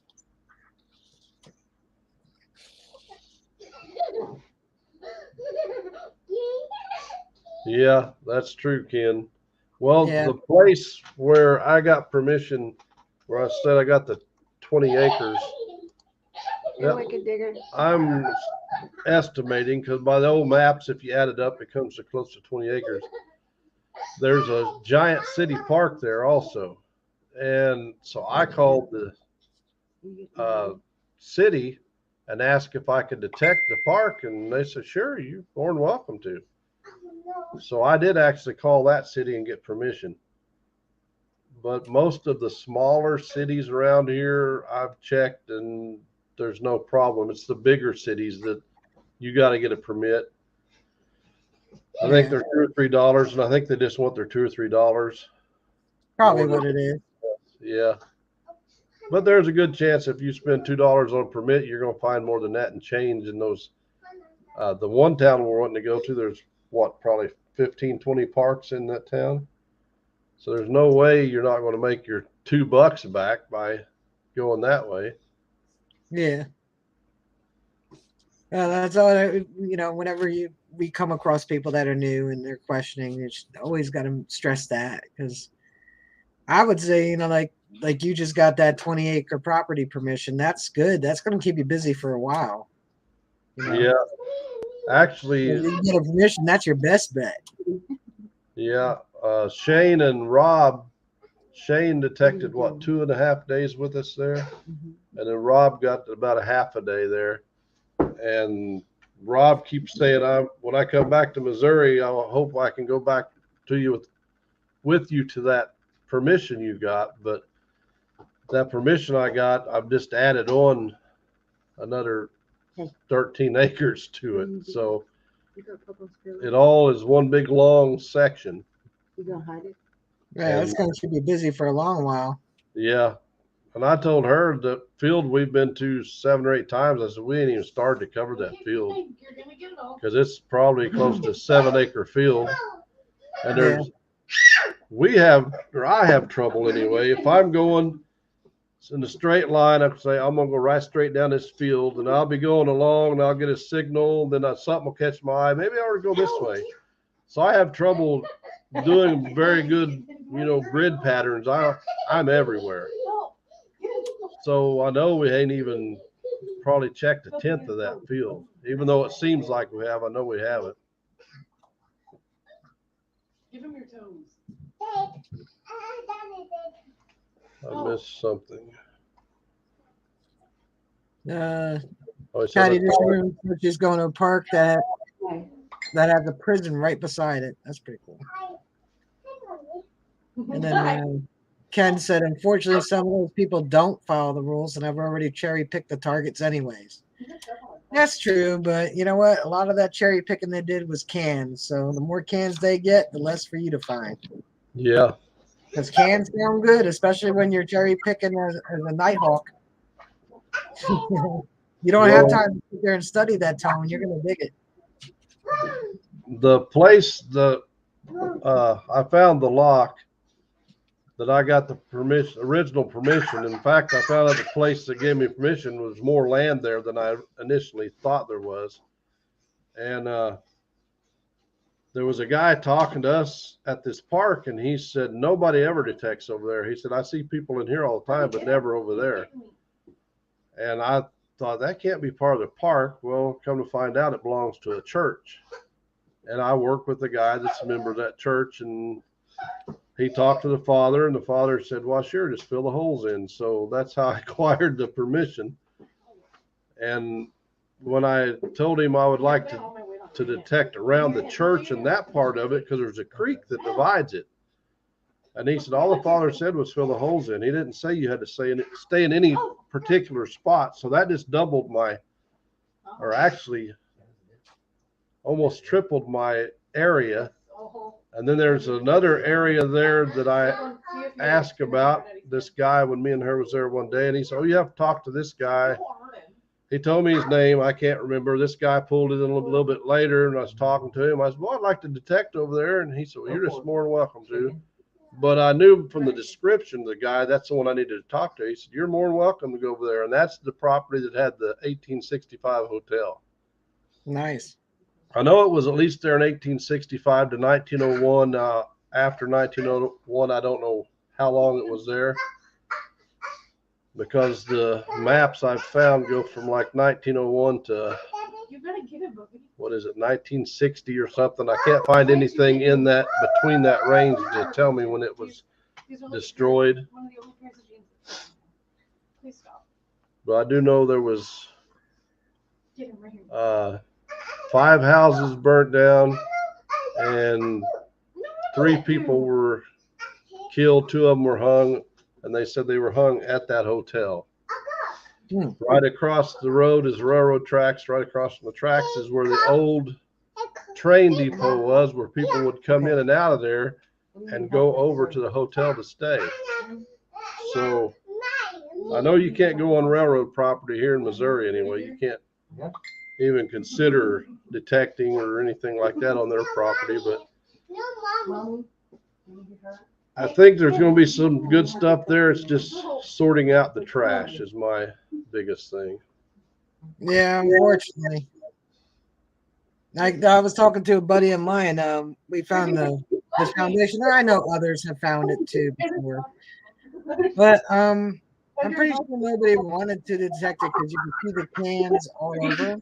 So this has been a little. I mean, there's no graffiti or anything. It's not trashed, but there are definitely cans around. So that would deter a lot of people from detecting that area because they know they're going to find nothing but cans. Me, I'll go ahead and dig all those cans out of there. Yeah. Every one of them. That's why I tell her, so get the cans out there, we don't have to worry about them the next time. Right. So all that tells me is that nobody's detected there because of the can. Yeah.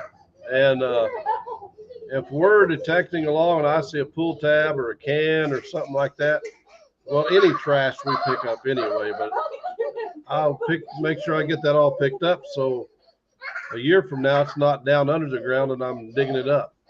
Exactly.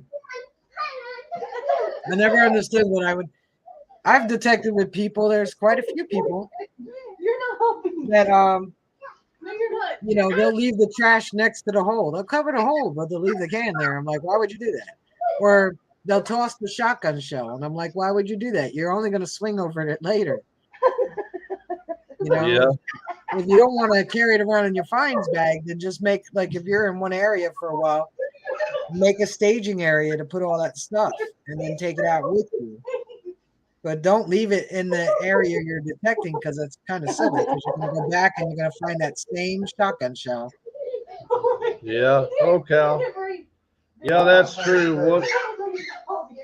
I can't hardly hear. Now, Mike said, remember what you say, Rachel. If you aren't finding trash, you're not finding treasure. Yeah. That is true. I think I'm going to put on the back of shirts. You never know till you dig it. Yeah, that's true. Hey, show me.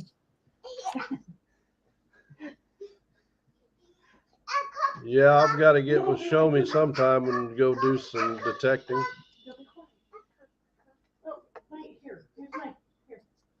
Venture du Loup. But Willie's been wanting to You're under arrest, man.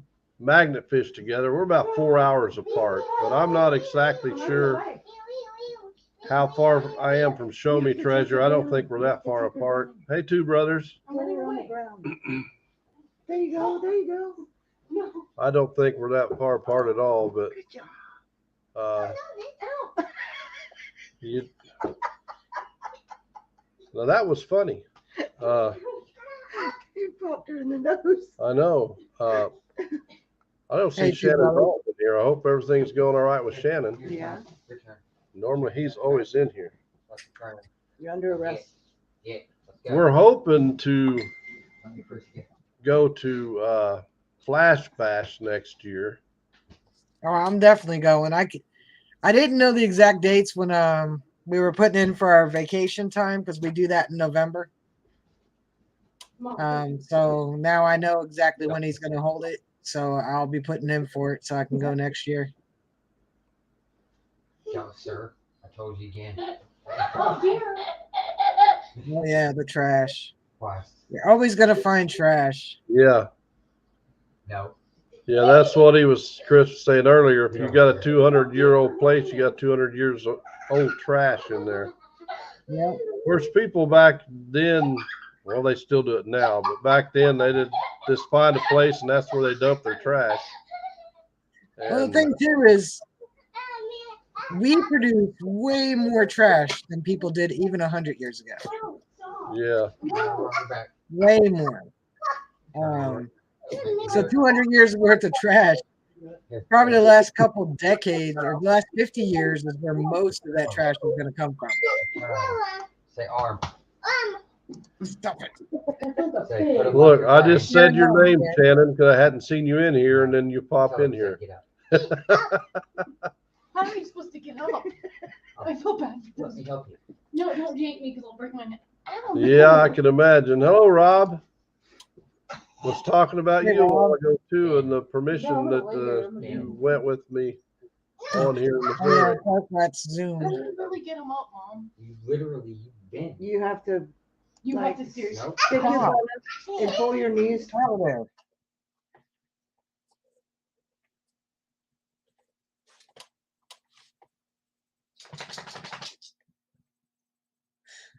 That's not hard. No, I hurt my face. She's trying to figure out how to get up off of her stomach Get up. if she's Oh, arrested. I feel bad for these people. They come up with some Ready? I'm gonna Say try. prayer. stuff. I don't know. Now, this is what Yeah, happens. true, Teresa. She said at least years ago they toss it in one spot, usually like a rock pile or over the edge of a creek bed. Take your arm. And you put it Yeah. over here and you say walk. I think I told you wrong. I think you have Someone asked why stuff Wait, gotta get lost Gigi. so much in Mom, yards. turn over and get on your butt. Yeah, I skinned my eyebrow You off. want to see how you do it, though? Hold on, let me go check my eyebrow. I'll tell you how to do it. Hold on. Oh no. That's You ready, possible, buddy? Daddy will show you how to do it. but it's surprising that Okay, are you ready? I'm how gonna- fast Oh, wait, stuff can go deep into the ground. That's how you do it. Can You don't you get- Oh, We yeah. were the place we've been going the last couple nights. We're gonna go back probably tomorrow and the next night and this weekend. They have a festival once a year, and she read they estimated there was 47,000 people at this festival. Oof. So you would think that they have lost some stuff. But if somebody drops a coin and the next person steps on it and the ground's a little bit soft, they're just gonna mush it right down into the ground, and then it's gonna be hard to see. You're getting in the hot part. What always amazes me is how deep a can can burrow into the earth. Yeah, and be laying flat. Yeah, but I mean, like I've dug like full 14 inches for a can that would look like it was dropped last week. Yeah, You know, it's like it's crazy. He's like, that's what I'm saying. I think I dug one yesterday that was probably 10 or 12 inches deep, and it was flat, laying flat. So this is what happens. So it's Yeah. went down laying flat all this time that deep. Yeah, I don't know how it does it. I don't know if the ground gets dry and it cracks, and then whenever it gets wet, you know, and that some of that stuff goes down in there. I wish I knew how all that goes down to the ground like it does. It's just weird. It's like that $half was like maybe 2-3 inches deep, but I was digging, a 2004 quarter that was 10 inches deep, not far from it. Yeah. It's Well, just, what I found the other day, yesterday, was probably, I don't even think it's 3 inches deep. And I'm like, how is this not deep whenever I find a 2012 or 14 penny 12 inches down? And this should have been, it doesn't make any sense. There's no rhyme or reason to it. Yeah, somebody said turning crops, no Mona. Like I'll find cans a foot deep in the woods. But now, leaves and decaying leaves and everything add obviously layers, but not 12 inches of layers in 10 years. It doesn't work that way. So how does that can get that deep? But meanwhile, 2-3 feet away will be a KG2 that's only about 4 inches deep. It's like cans have some kind of magical power to burrow into the earth. Yeah, it's unreal. My dad, we've got some land that he hunts on. It's behind these other people's property, but there's trees in there that are 120 plus years old. And he thought, well, I'm going to see if there's no house place. And he took his detector with him, and he's out in the middle of these big, heavy woods. He said, I couldn't even put it down because it was picking up pieces of metal all through them woods. And he said, nobody's ever lived there. I was like, people's been everywhere. Yeah, People there's not a place. Travel. Yeah, there's not a place on this planet that man has not been. Right. And there's stuff everywhere. There's evidence of man everywhere. Even deep in the desert. Usually a skeleton, but it's there. Yeah. See this. Yeah. Notice that like somebody buries them. You would think, man. Sometimes it's just really crazy.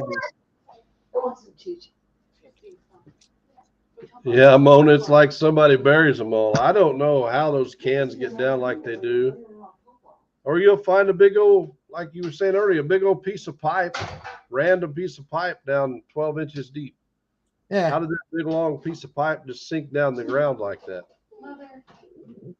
It's just amazing. You can see dog butt behind me. They've woken up, by the way. So. Mom, what, dear? I didn't see your earlier comment, Shelby. I said something about I didn't think we were that far apart, so he must have commented. Bye, JDP. Oh, 25 miles south of Springfield, so you're not that far from me. Mona quoted, I said horse butt. I meant to say dog butt. Yeah, I'm about 34 miles west of Springfield. Oh, no. He's big as a horse.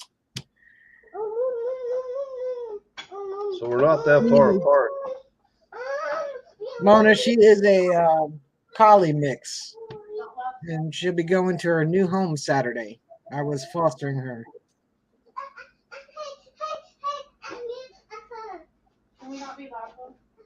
Yeah, but Las Vegas said, be careful where you hunt in our desert. You never know what or who might be buried there. That's true. Yeah, that's why I said there's a skeleton in the middle of the desert, but man has been everywhere. Yeah. Olin asked what detector you use. I got a Mind Lab Equinox 800.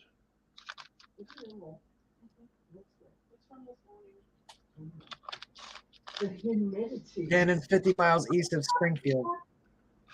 Hey, AZ Mort. Stop. Yeah, I'm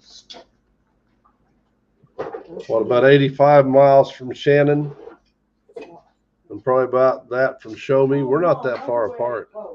I'm outside smoking. These young boys walk by, and they say, "Hey." I'm reading it, Connie, but I can't read everything. And I was like, "No." He said he was What the heck was that about? 25 miles or But something Dad said he wants to do it on south, and I'm 35 miles east.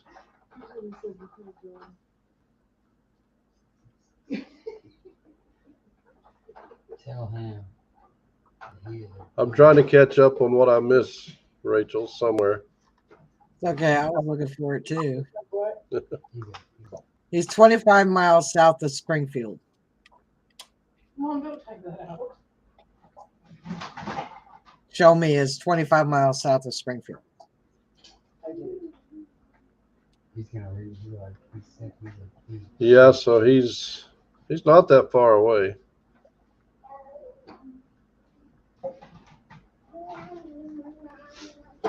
And the name of the town just slipped my mind. Oh, what are we doing now? Oh, dear. Mary said, "Who is older, you or Connie?" Connie. That's the quickest I've ever heard that man answer a question. She's older. Growing up with 4 sisters and a brother, I was 12 when my brother was born, and 3 of my sisters were older and 1 younger. And the oldest one passed away from cancer. I think she was 25. Oh, that's young. Did you hear that? Yeah. Yes. You're saying it I'm the oldest in my family. Night, Patty. Thank you for coming in. I'm officially the family matriarch. I just took my mistake. When my mother passed, I became the oldest female. Oh. I'm older than my uncle. I recall waking up that day and saying, "Man, I want someone to be." Well, I get my brother and one of my nieces aren't very far apart in age. I don't remember now if it's like 3 months, 6 months, something like that. It ain't much.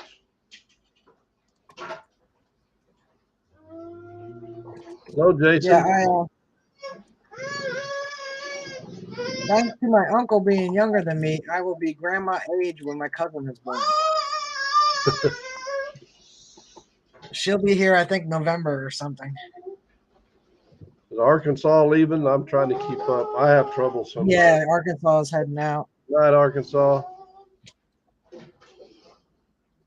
What do you say?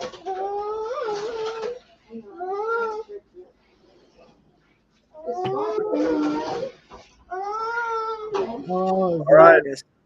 Shannon, thanks for coming in. Appreciate it. Hopefully you got your daughter all moved so you can rest. Good seeing you, Shannon. Come on. Maple, stop. Sit. Sit. I got my little dog underneath me for some reason, and she keeps trying to crawl under the desk, too. Well, I saw one a while ago. Yeah, she was on the bed entertaining herself, but now she needs to be bothering the little one, so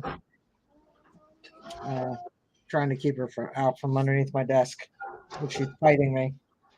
They were good for the most part. They lasted a while. They usually don't last on my stream. Yeah, 8 months is still older, Connie. Still counts.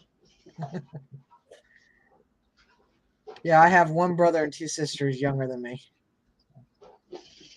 I got a brother and a sister younger. Stop. All right, Felicity, thank you for coming in. Appreciate it. Hello, Tim. Good to see you. Tim's been staying pretty busy, I think, and he hadn't had much chance to get out on the lives too awful much.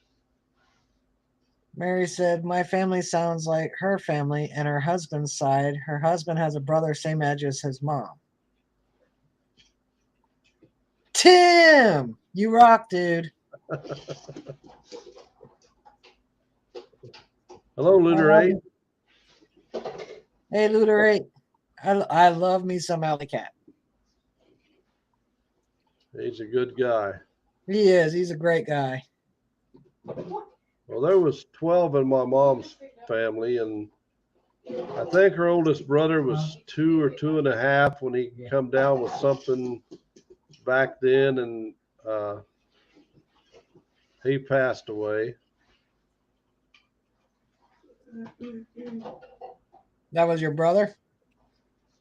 My mom's brother. There was 12 in her family. Oh, okay. Yeah, I came from small on both sides. What do you mean I picked on you girls? There was 4 of yous against me. That was quite not fair. They would tie me up, put me down in the cellar, thinking I couldn't get away, but I outsmarted them every time. My mom had one older and one younger brother, and well, 2 younger brothers, half brothers. The one half brother is about 4 years older than me, and the other half brother is a year younger than me. And then my dad was an only child.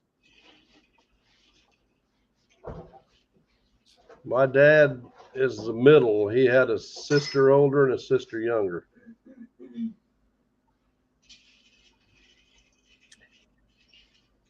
Chris Grubbs asked, "What make is your grandkids' metal detector?" Is a Nokta mini horde. Yeah. Yep, it's a Nokta macro mini horde. All right, Chris. Thanks for coming in, brother. Good to see you. Good to see you, buddy. Yeah, it's the mini horde, and it's quite a little machine. What are you doing now? You say Night, you're here Motor for 5 City. seconds. You're gonna be right back. I have to do dishes and get your lunch ready You for tomorrow. talk way too much. And I need some cancerous air. Yes. Smart aleck. She'll smack me around later. You got that right. So when is the Flash Bash? You said you know the date. I think it's the first weekend in June, I think. I have to double check with him, but I know it's the beginning of June. I'll have to save vacation because we'll probably be going back to Wisconsin in May because Clay and Jen have magnets for mental awareness. I forget what the abbreviations of it is, but it's to raise money for mental awareness. Mm-hmm. And we went to that this year, and we'll probably go back next year. And I'm wanting to try to do something for St. Jude next year. So I thought if I could figure out when they're having their event, I would try to time it in there close. So when they have a group of people there, then I could maybe get some of those people to come to the other event. I've been looking for places. I've got 3 or 4 found in Wisconsin that look like they'll be good. Problem with where I'm at is there's not that many great magnet fishing places. I mean, the ones that there is pretty well magnet fished out. Thank you, Brockton.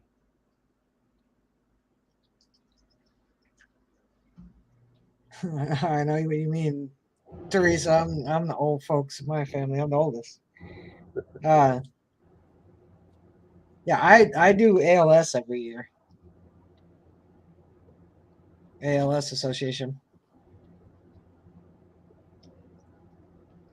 I don't know if you know what. I don't know if anybody knows what ALS is, but it's Lou Gehrig's disease. Yeah, I knew I heard it, and I was trying to remember. Yeah, that's a good cause. Amyotrophic lateral sclerosis. Yeah. Yeah, it's a nasty disease. It's the only disease that's 100% fatal.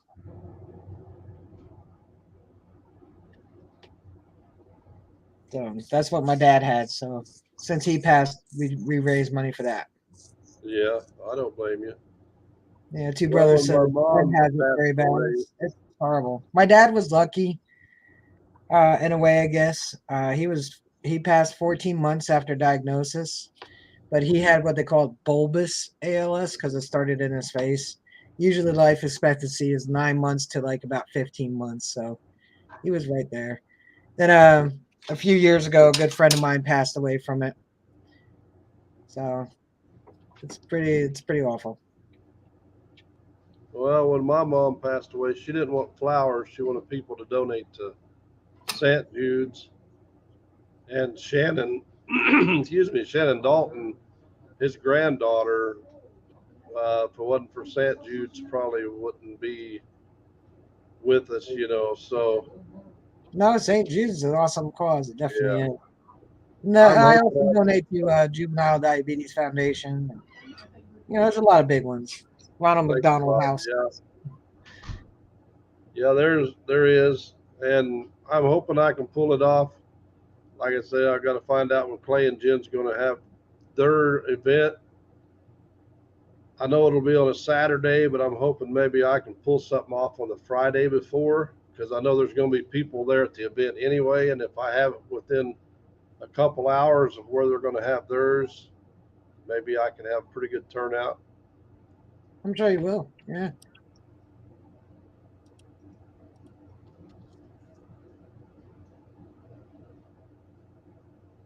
Yeah, I haven't never seen that Two Brothers, but I'm sure it is. I did see my sister go through cancer though, so I know how that is, and it's not a good thing. It's not a fun thing. No illness is fun, and No. watching your loved one go through it is no fun either. My mom had brain cancer. That's not what killed her, but she had it. Yeah, Chris said MS is up there. Yeah. I mean, there's no good diseases. No. I remember when I was young, in my early 20s, I lived in upstate New York, in a town called Hudson.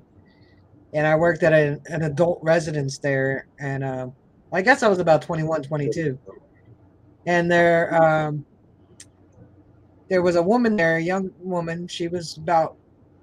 I guess she was about 28, 29 years old, had 3 little ones. MS was bad with her. Like, it was awful. She didn't even she was, her husband had to put her in there. She couldn't care for herself. She didn't even know where she was anymore, basically. It was affecting actually her cognitive abilities. So it was just sad, like he would bring the 3 little ones, and I think the youngest one was about a year or 2 old, and she didn't really know who they were.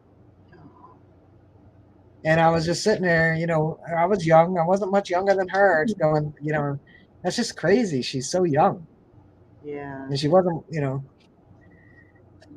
So yeah, MS is no fun either. And, it affects, it's like Crohn's disease, I guess, in a way. It affects people differently. Mhm. Well, I'm sorry about that, blistering barnacles. Yeah, sorry to hear that. I'm sorry to hear about that too, blistering barnacle.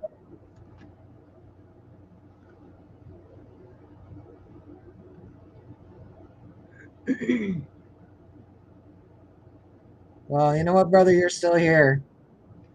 So just keep going. They would want you to anyway. All right, show me. And I don't know if you have Facebook or not, Show Me Treasure, but I put my Facebook on there quite a bit for anybody that wants to send me a friend request. But if I don't have a clue who you are, or if you've had it for 2 days, I'm not going to I'm not going to accept it. But it's a good way to communicate back and forth. Yeah, Mike said it right. Life is fragile. We got to appreciate each and every day we have. And in the case of blistering barnacles, his stepdad hung himself. Mental disease, mental illness, I should say, not mental disease. It's no joke. Like people should always support people. They should. That's one reason I want to do it. Is to try to help. Yeah, it's the desperation somebody has to feel to do that. So we should always, you know, you never know what somebody's going through. So always smile. Just smile, Yeah. because it may be the only smile that person sees that day. Show Don't me ignore that the my, text. Don't ignore the phone call. but Stop it. you never know what, like you said, what somebody's going through, what somebody's dealing with. Exactly. And I've told this story before, but I don't know, probably everybody's not heard it. But Risha and I were going to a restaurant one day, and I seen these two ladies heading for the door, and one was helping the other. And I mean, I take off running to hold the door for them. And the one lady was just thanking me for holding the door. Well, we get in the restaurant, we end up sitting by these two ladies, and one of them and they were sisters. And she said she couldn't believe how nice it was of me to go open that door. I said, that's the way I was raised. You hold the door open for a lady. And she was telling us that they were in a restaurant, and was it a man or a woman was telling the waiter to get the manager because they wanted them kicked out of the restaurant because her sister kept staring at him. And she's like, ma'am, my sister's not staring at you. Yes, she is. She's staring at me right now. She said, my sister's blind. She can't even see you. I said, well, no, it was a man. I said, well, it's a good thing I wasn't in that restaurant because I'd probably been in jail. Yeah, my mom would have some issues sometimes. And we went to a restaurant one time, and like her balance would be off sometimes and stuff like that. And I think she stumbled or something. I don't remember what it was, but if you didn't know, I guess you would assume she had been drinking. I guess. I don't know. So I heard some young punk, early 20s saying, oh, had a little too much to drink, making a big joke about it. So I went over to him. I said, you don't know everything, dude. And I was like, she has brain damage. She can't help that. She didn't drink. Don't assume you know something and then say it out loud where she could hear it. Right. You want to make a joke, you should do it when they can't hear you. Because you never know, that person that you just made this loud joke about might have a me there. And I was ready to pull him outside. Yeah. Yeah, I don't blame you.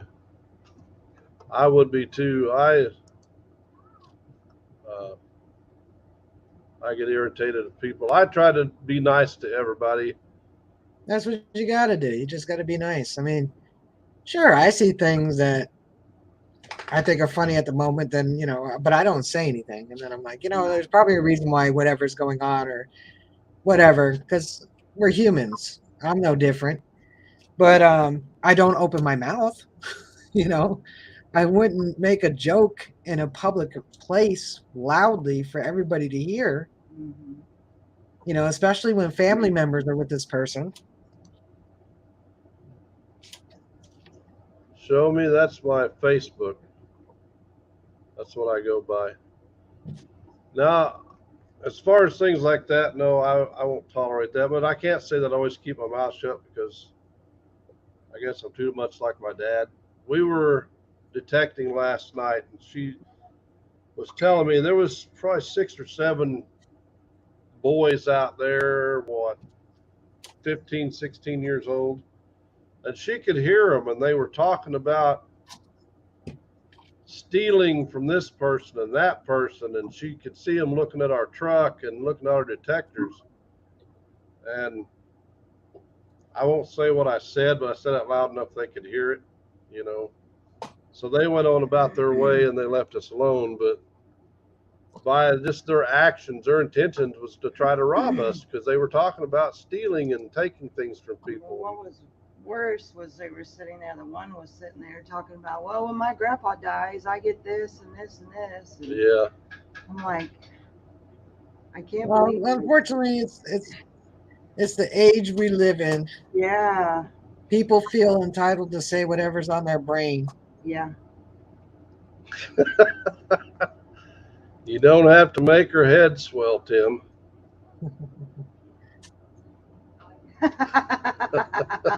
Where's she at?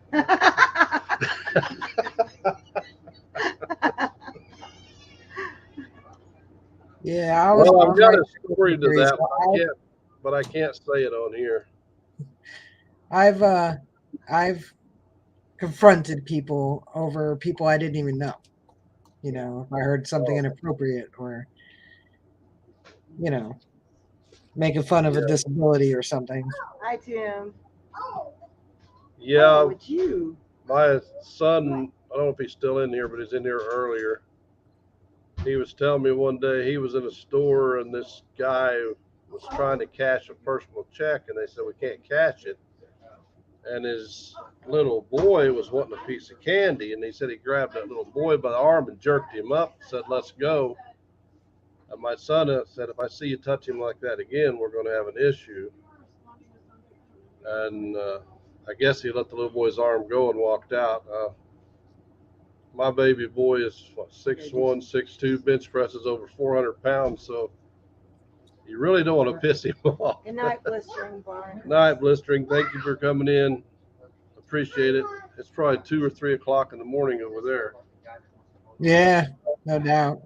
Yeah, I've Yeah, said yes, some Tim things Ruggles. to people. My dad said some things to people. You got to treat people kind. I try to say hello to everybody. I try to be nice to. I always try to give a smile because I don't know what the other person's going through. Even strangers in a store. You know, sometimes that's the only smile they see. Chris said, hello, Miss Beard. Yeah. Good night, two brothers.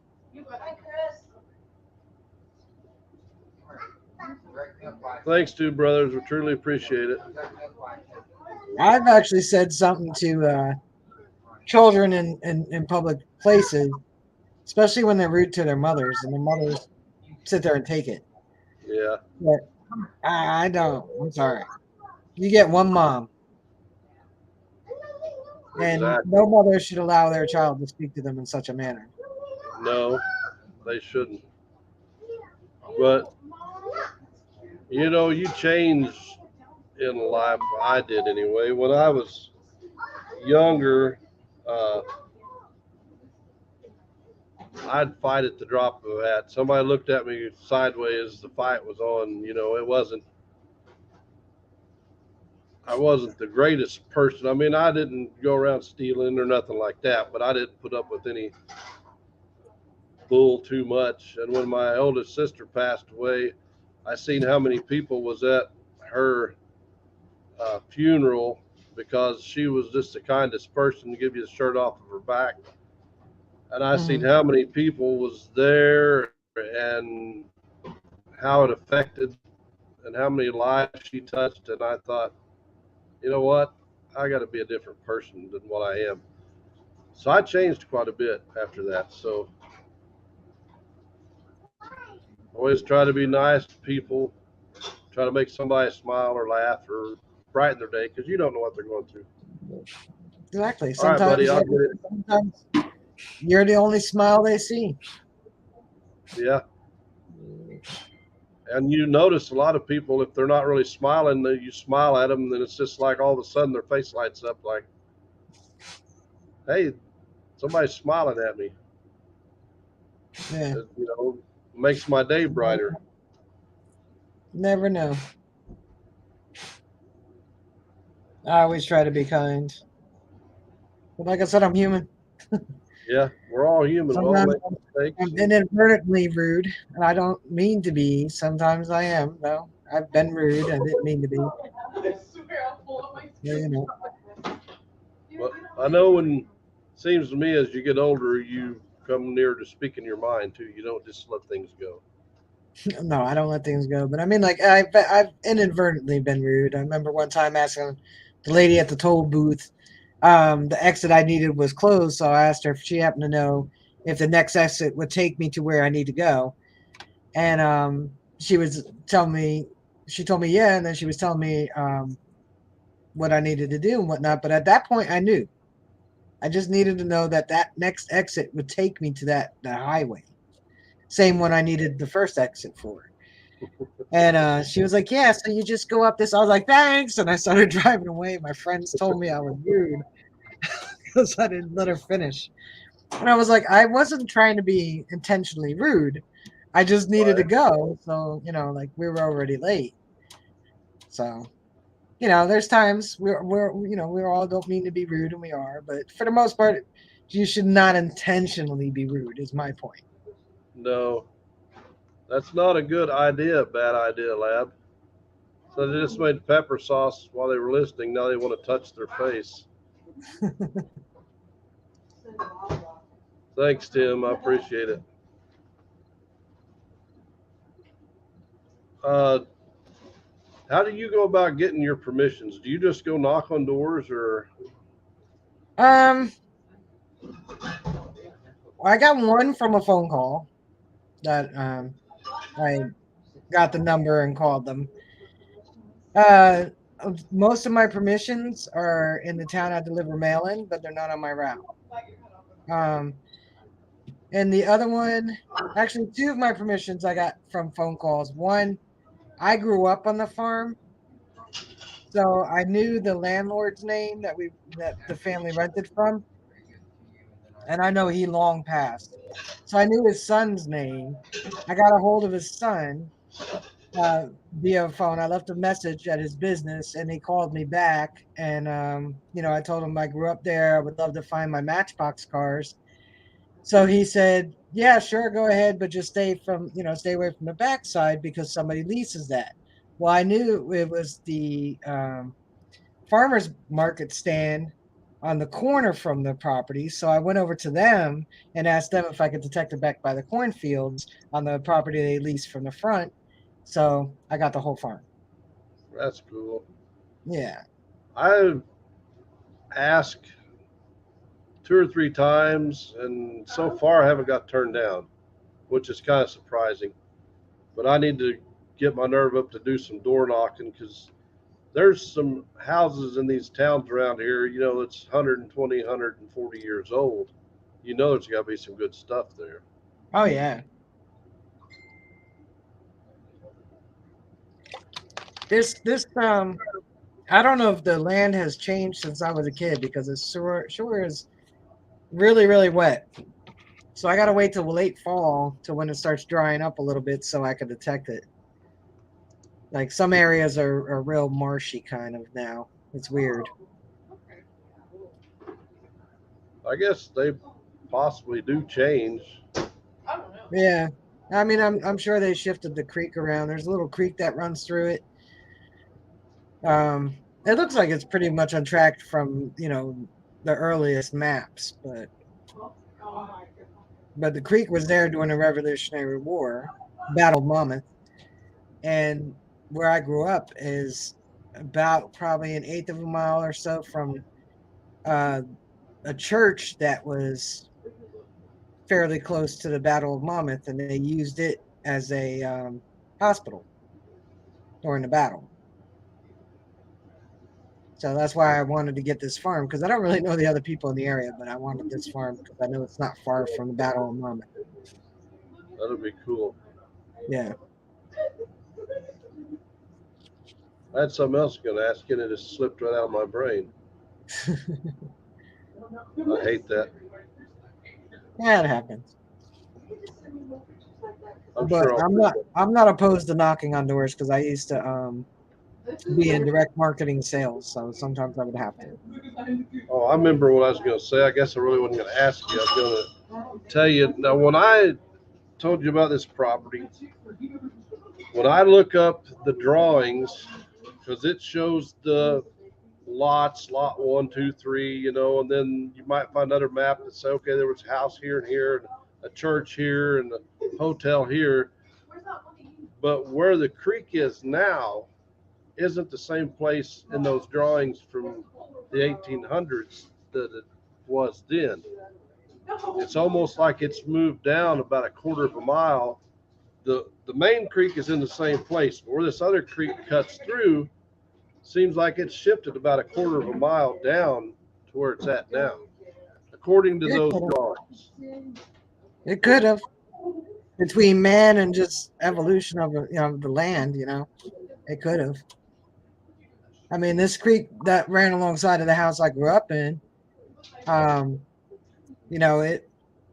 it's not too far off a course, but definitely has been manipulated a bit. Yeah, and it don't look like, it almost looks like people have done it, because where it cuts through now, on the permission I got, the banks are real high and they're kind of rounded over. It doesn't really look like it's and it's on a bend, and it doesn't look like it's actually washed that way, because the bank on one side's way higher than the bank on the other, and the high bank is where the water would be going when it comes around the bend when it's flooding. And I'm like, that just don't look natural to me. It's like they built it up. They could have. Yeah. So they evidently moved that creek about a quarter of a mile to where it flows right now. And I don't they know very at what well point in time, but I still got a lot to learn about finding those places and learning exactly where things were at. It all takes just time, and the more you do it, the more you learn. Historic aerials helps out a lot too. I don't know if you ever used that site. No, I can't remember now what I use, because on break at work, I get on the computer and look stuff up. So when I start typing in the history or something of maps, then it just automatically pops up. I got it in my notes from Shane, what he told me to use, but I can look it up there and see. Yeah, historic aerials will have flyovers. So, they would fly over and take a photo.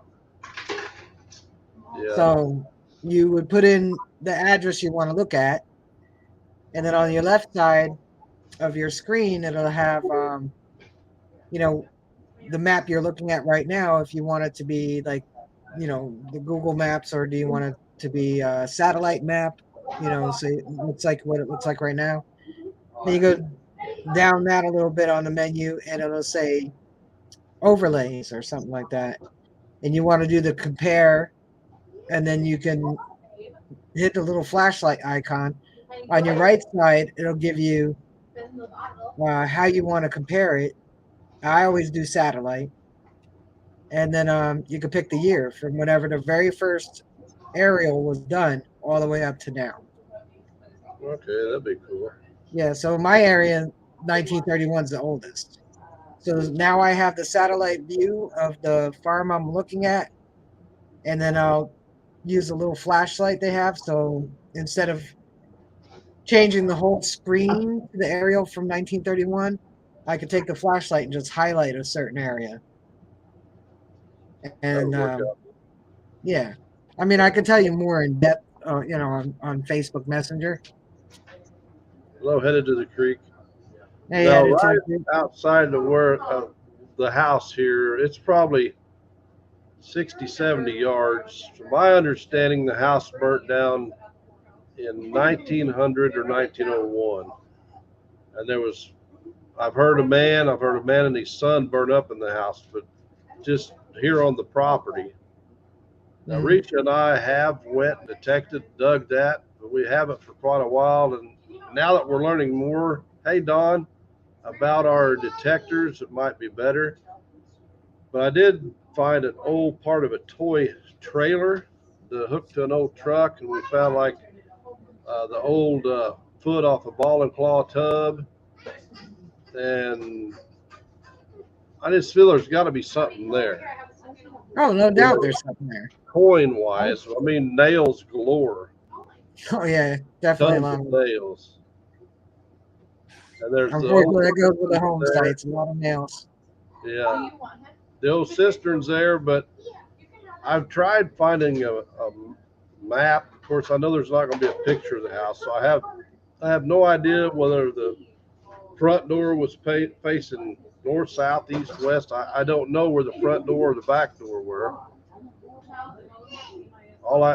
there's like a sunken in place where it looks like there was an outline of the house set. But as far as which way the door was, if it had 1, 2 doors, I don't have any idea. We found some stuff on like, I guess it was some kind of aluminum wire, like it had been hung on nails in the shed. Hi, Grandma Kelly. Like it had been hung on in a shed on nails or something, so they could reuse it at some point in time.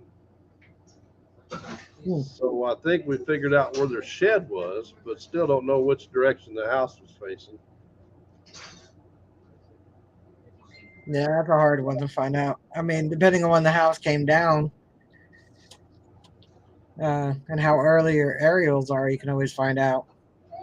Yeah, my understanding it was 1900 or 1901 when this house burned, with supposedly 1 to 2 people in it. Yeah. That's the story. I know the cistern's there, and I remember as a kid there was a little bit of the old like concrete around, but you can't even see it anymore. It's deteriorated over the years. The cistern's generally in the back of the house, so if that helps. Yeah, it might, because you can see like I said, the ground has got a depression where it looks like the house had set. And I know where the cistern is, so if it was in the back of the house, then I would say the front of the house was facing north. Yeah, because generally they were in the back. Mom, do you think at some point in time you can glue this so I can at least stroke one in my life? Grandma Kelly said she was wearing a really cool guy's shirt today. And here lately, I haven't got to watch as much videos as I would like. It's hard to keep up. I usually was did reading about that. the outhouse, but no, I haven't searched around any outhouses, but I haven't seen any standing outhouses in quite a while. I've used a few of them as a kid, but I don't see them around anymore.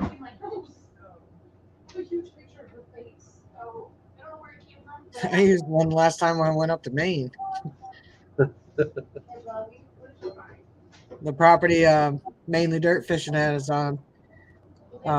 There was some, another property nearby, and they let us use their picnic area of their property, and they had an outhouse on it, an actual outhouse with a little moon cut in it and everything. Yeah. Hey, George. I used to ask that question why it had a moon on it.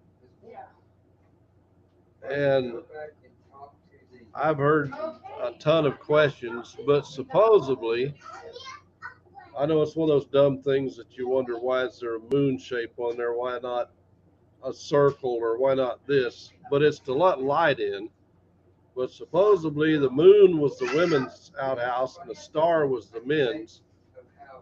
And the men wouldn't keep their outhouses clean, so eventually everybody used the same outhouse, but the star was supposedly the women's outhouse is how they decided the men's from the women's. From my research. I know you didn't need to know that, but it's interesting. Yeah. Sometimes you get a silly question in your brain and you just need to figure it out. Yeah. I know that most of them have a moon, so, or a half moon. Or crescent moon, actually. Crescent moon. Yeah, but supposedly that was the women's and a star was the men's. And since the men wouldn't take care of theirs, they just all started using the same one.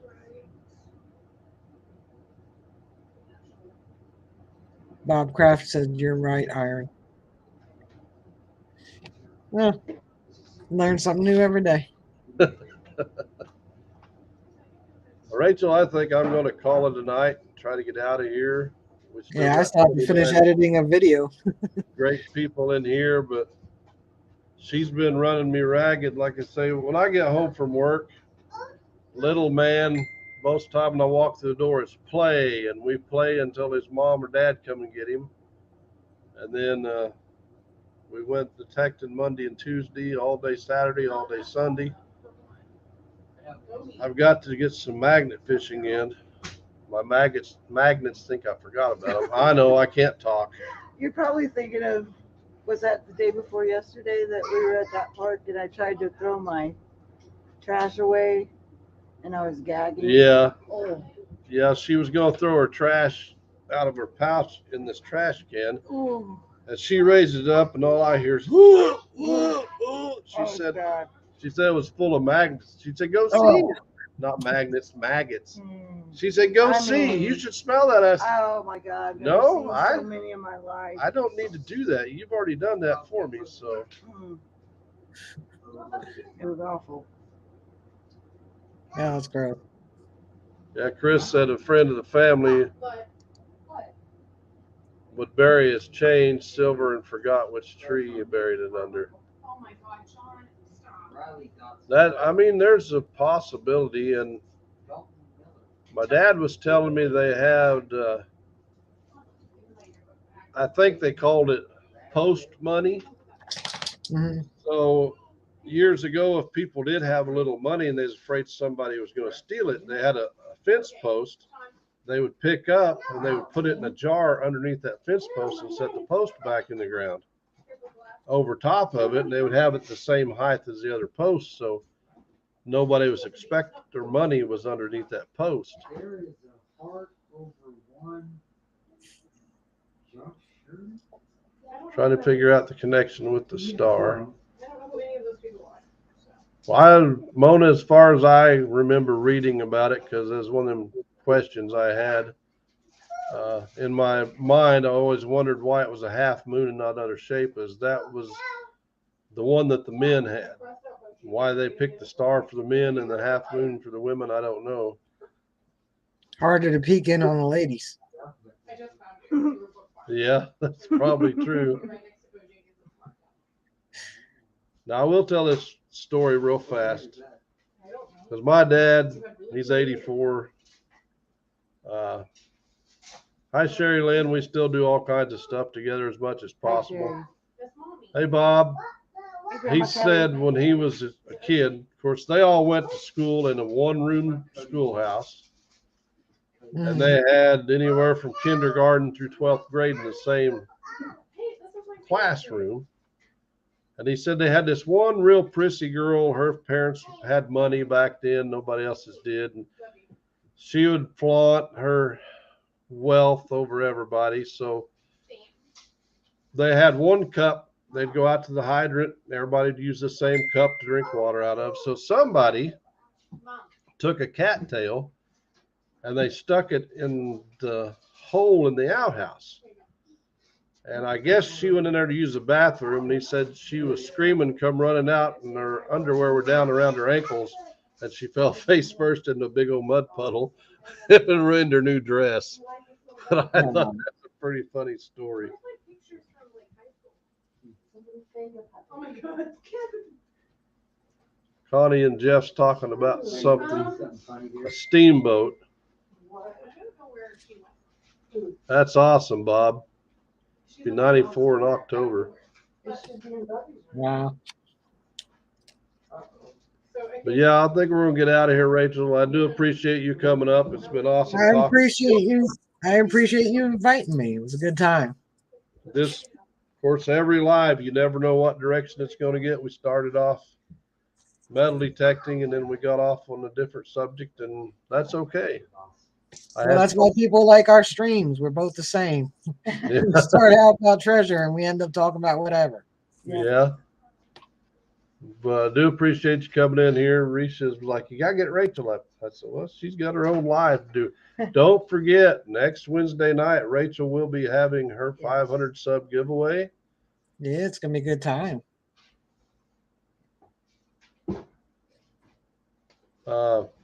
You must be a public subscriber. If your name is drawn and you're not, you don't get the prize. Exactly. You're all going to want these prizes. Yep. Her show starts at 7:30 her time, so it'll be 6:30 Central Time. Good night, Mona. Babe, this was So next week, Thanks, Teresa. like 5th grade, and I was the coolest. oh, you're talking about a river that moved in the, found a sunken ship in a Oh. cornfield. That would be cool. Yeah. So the live next week won't be very long because I do not want to take you all away from Rachel's live, and I want to go show support for her giveaway. Oh, I appreciate that, Beard. Not a problem. That's what we're here for, to help each other. And I'm sure all these fine people on here would like a chance to win some free stuff. I know I like winning free stuff. I do too. I don't enter enough of them to win a lot, but you know, I like it. Yeah, we got some good stuff going out. Some stuff from We Dig Metal Detectors and some of my own collection. Got autographed picture of KG and Ringy, autographed picture of Gypsy. Bunch of stuff. Bob said I love swag. Good thing I got some club events coming up because I need to get some more swag to give away on my regular nights. But yeah. It'll be next Wednesday, Mona. So we will not be on here long next Wednesday. In fact, we may not even do one next Wednesday because it'll be about a 30-minute difference. Thank you. Yeah. Wednesday night shenanigans. Good night, Mona. Thank you. See my comment. comment about the stars. And it's going to be co-hosted with Juice so far, and probably Thank you very AAP. Should be a pretty fun-filled night. Hey, would you wait a minute? Men would be mooning over the women, hence the moon. That's what I heard. Along with the stars representing Spurs. Yeah, that's possible. But yeah, it's going to be a great time next Wednesday night, so do not miss out. We probably will come on for a short live. That way I can get everybody headed your direction for your live stream. Hopefully they will all go over there and show their love and support. Bear Magnetics, you don't have to do anything special. Just be a subscriber. Make sure if you have subscribed me tonight to give a thumbs up on a video, just so it sticks. Yeah. Yeah. And I think you got a comment. Somebody said you got to have 2 interactions. Either watch some of it and a thumbs up, or a thumbs up and a comment. Yeah, that's all. Cal said he's got a new video. New video came out Monday. Oh yeah, I gotta watch your most recent video. I watch a lot of people's videos on my app on my TV, so I don't do a whole lot of commenting, but I do a lot of views and thumbs ups.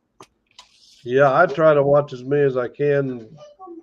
Here lately it's been a little crazy, but I'll get over there and watch it, Cal. I try to catch all of his stuff. He puts out some good content too, find some really crazy stuff. Yeah. But once again, Rachel, thank you. Appreciate you coming up. We'll have to do it again sometime. Yeah, I had a fun time. I want to thank everybody in here. If you're not subscribed to Iron Antler, at 3,000 subs, we will be giving away a Kratos magnet. Ooh. And this magnet, none of you all have seen before. It's a special. Yeah. So, thanks again. Love you all and appreciate each and every one of you. Night, guys. Rachel had fun. Happy right. hunting. And we will see you all next time. Night, Rachel. All right. Good night, guys. Peace.